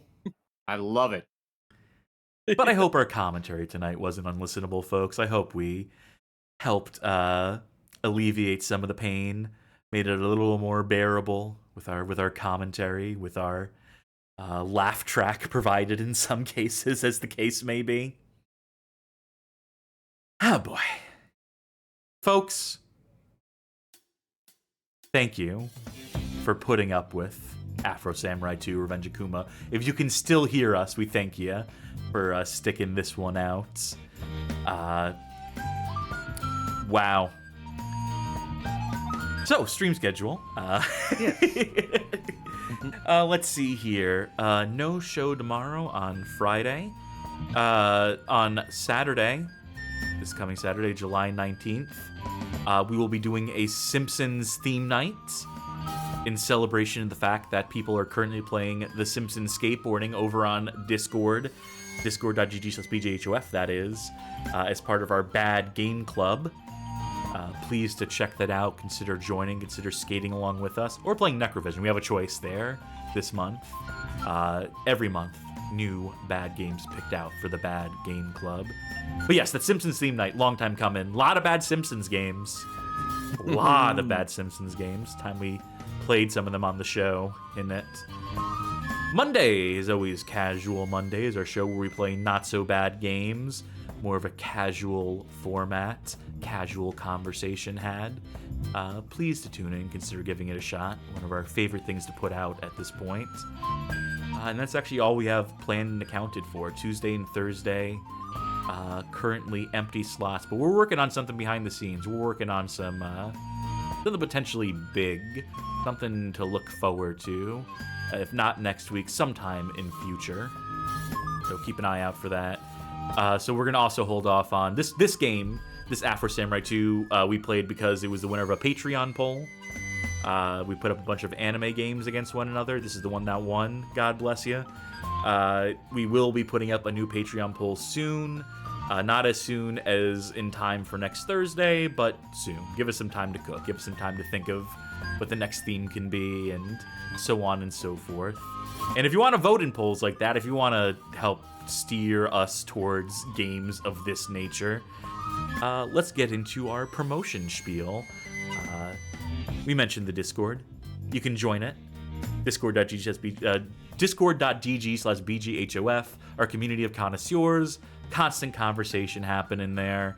Talk of all manner of games, bad and good, and things that aren't video games even. We'd love to have you in the tent, folks. If you really appreciate, if you really enjoy, if you really want to support what we're doing here at the Bad Game Hall of Fame, you might consider pledging on Patreon, subscribing on Twitch, becoming a member on YouTube, any or all of the above will grant you access to that Patreon Saints channel aforementioned on the Discord server, so you're able to vote in those polls, make suggestions, gain access to some exclusive content as well, VODs, and more to come soon, as we continue working on our long-promised portal that congregates, that coalesces all the different means of financially supporting us into one easy-to-access page that grants you access to everything. So please, to continue bearing with us on that. If you can't financially support us at this current juncture, we completely understand. If you still want to help out the show in some capacity, check out our YouTube channel.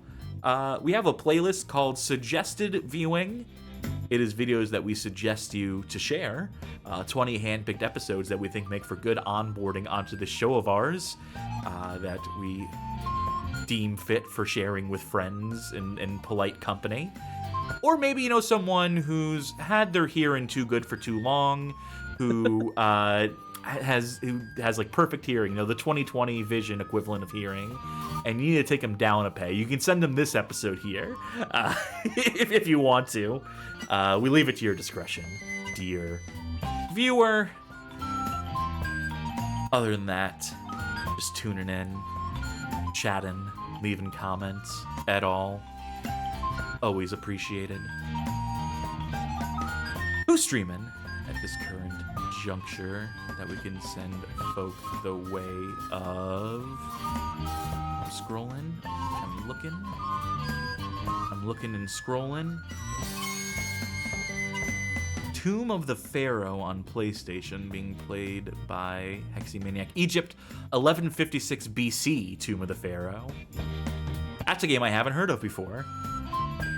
Gotta be good, right? I'm sure that's, if it's set in the 12th century, the negative 12th century even. Yeah.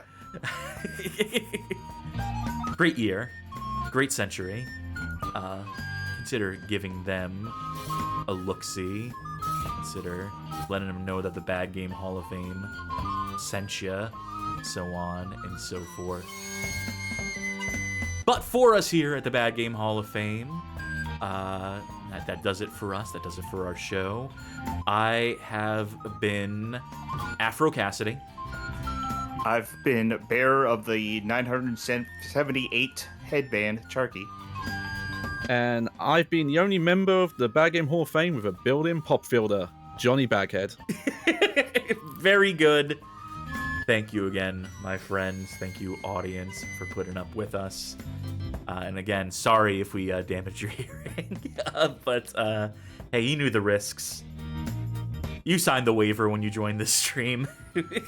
You did sign the waiver, right? Bye! Good night, everybody. Toodles.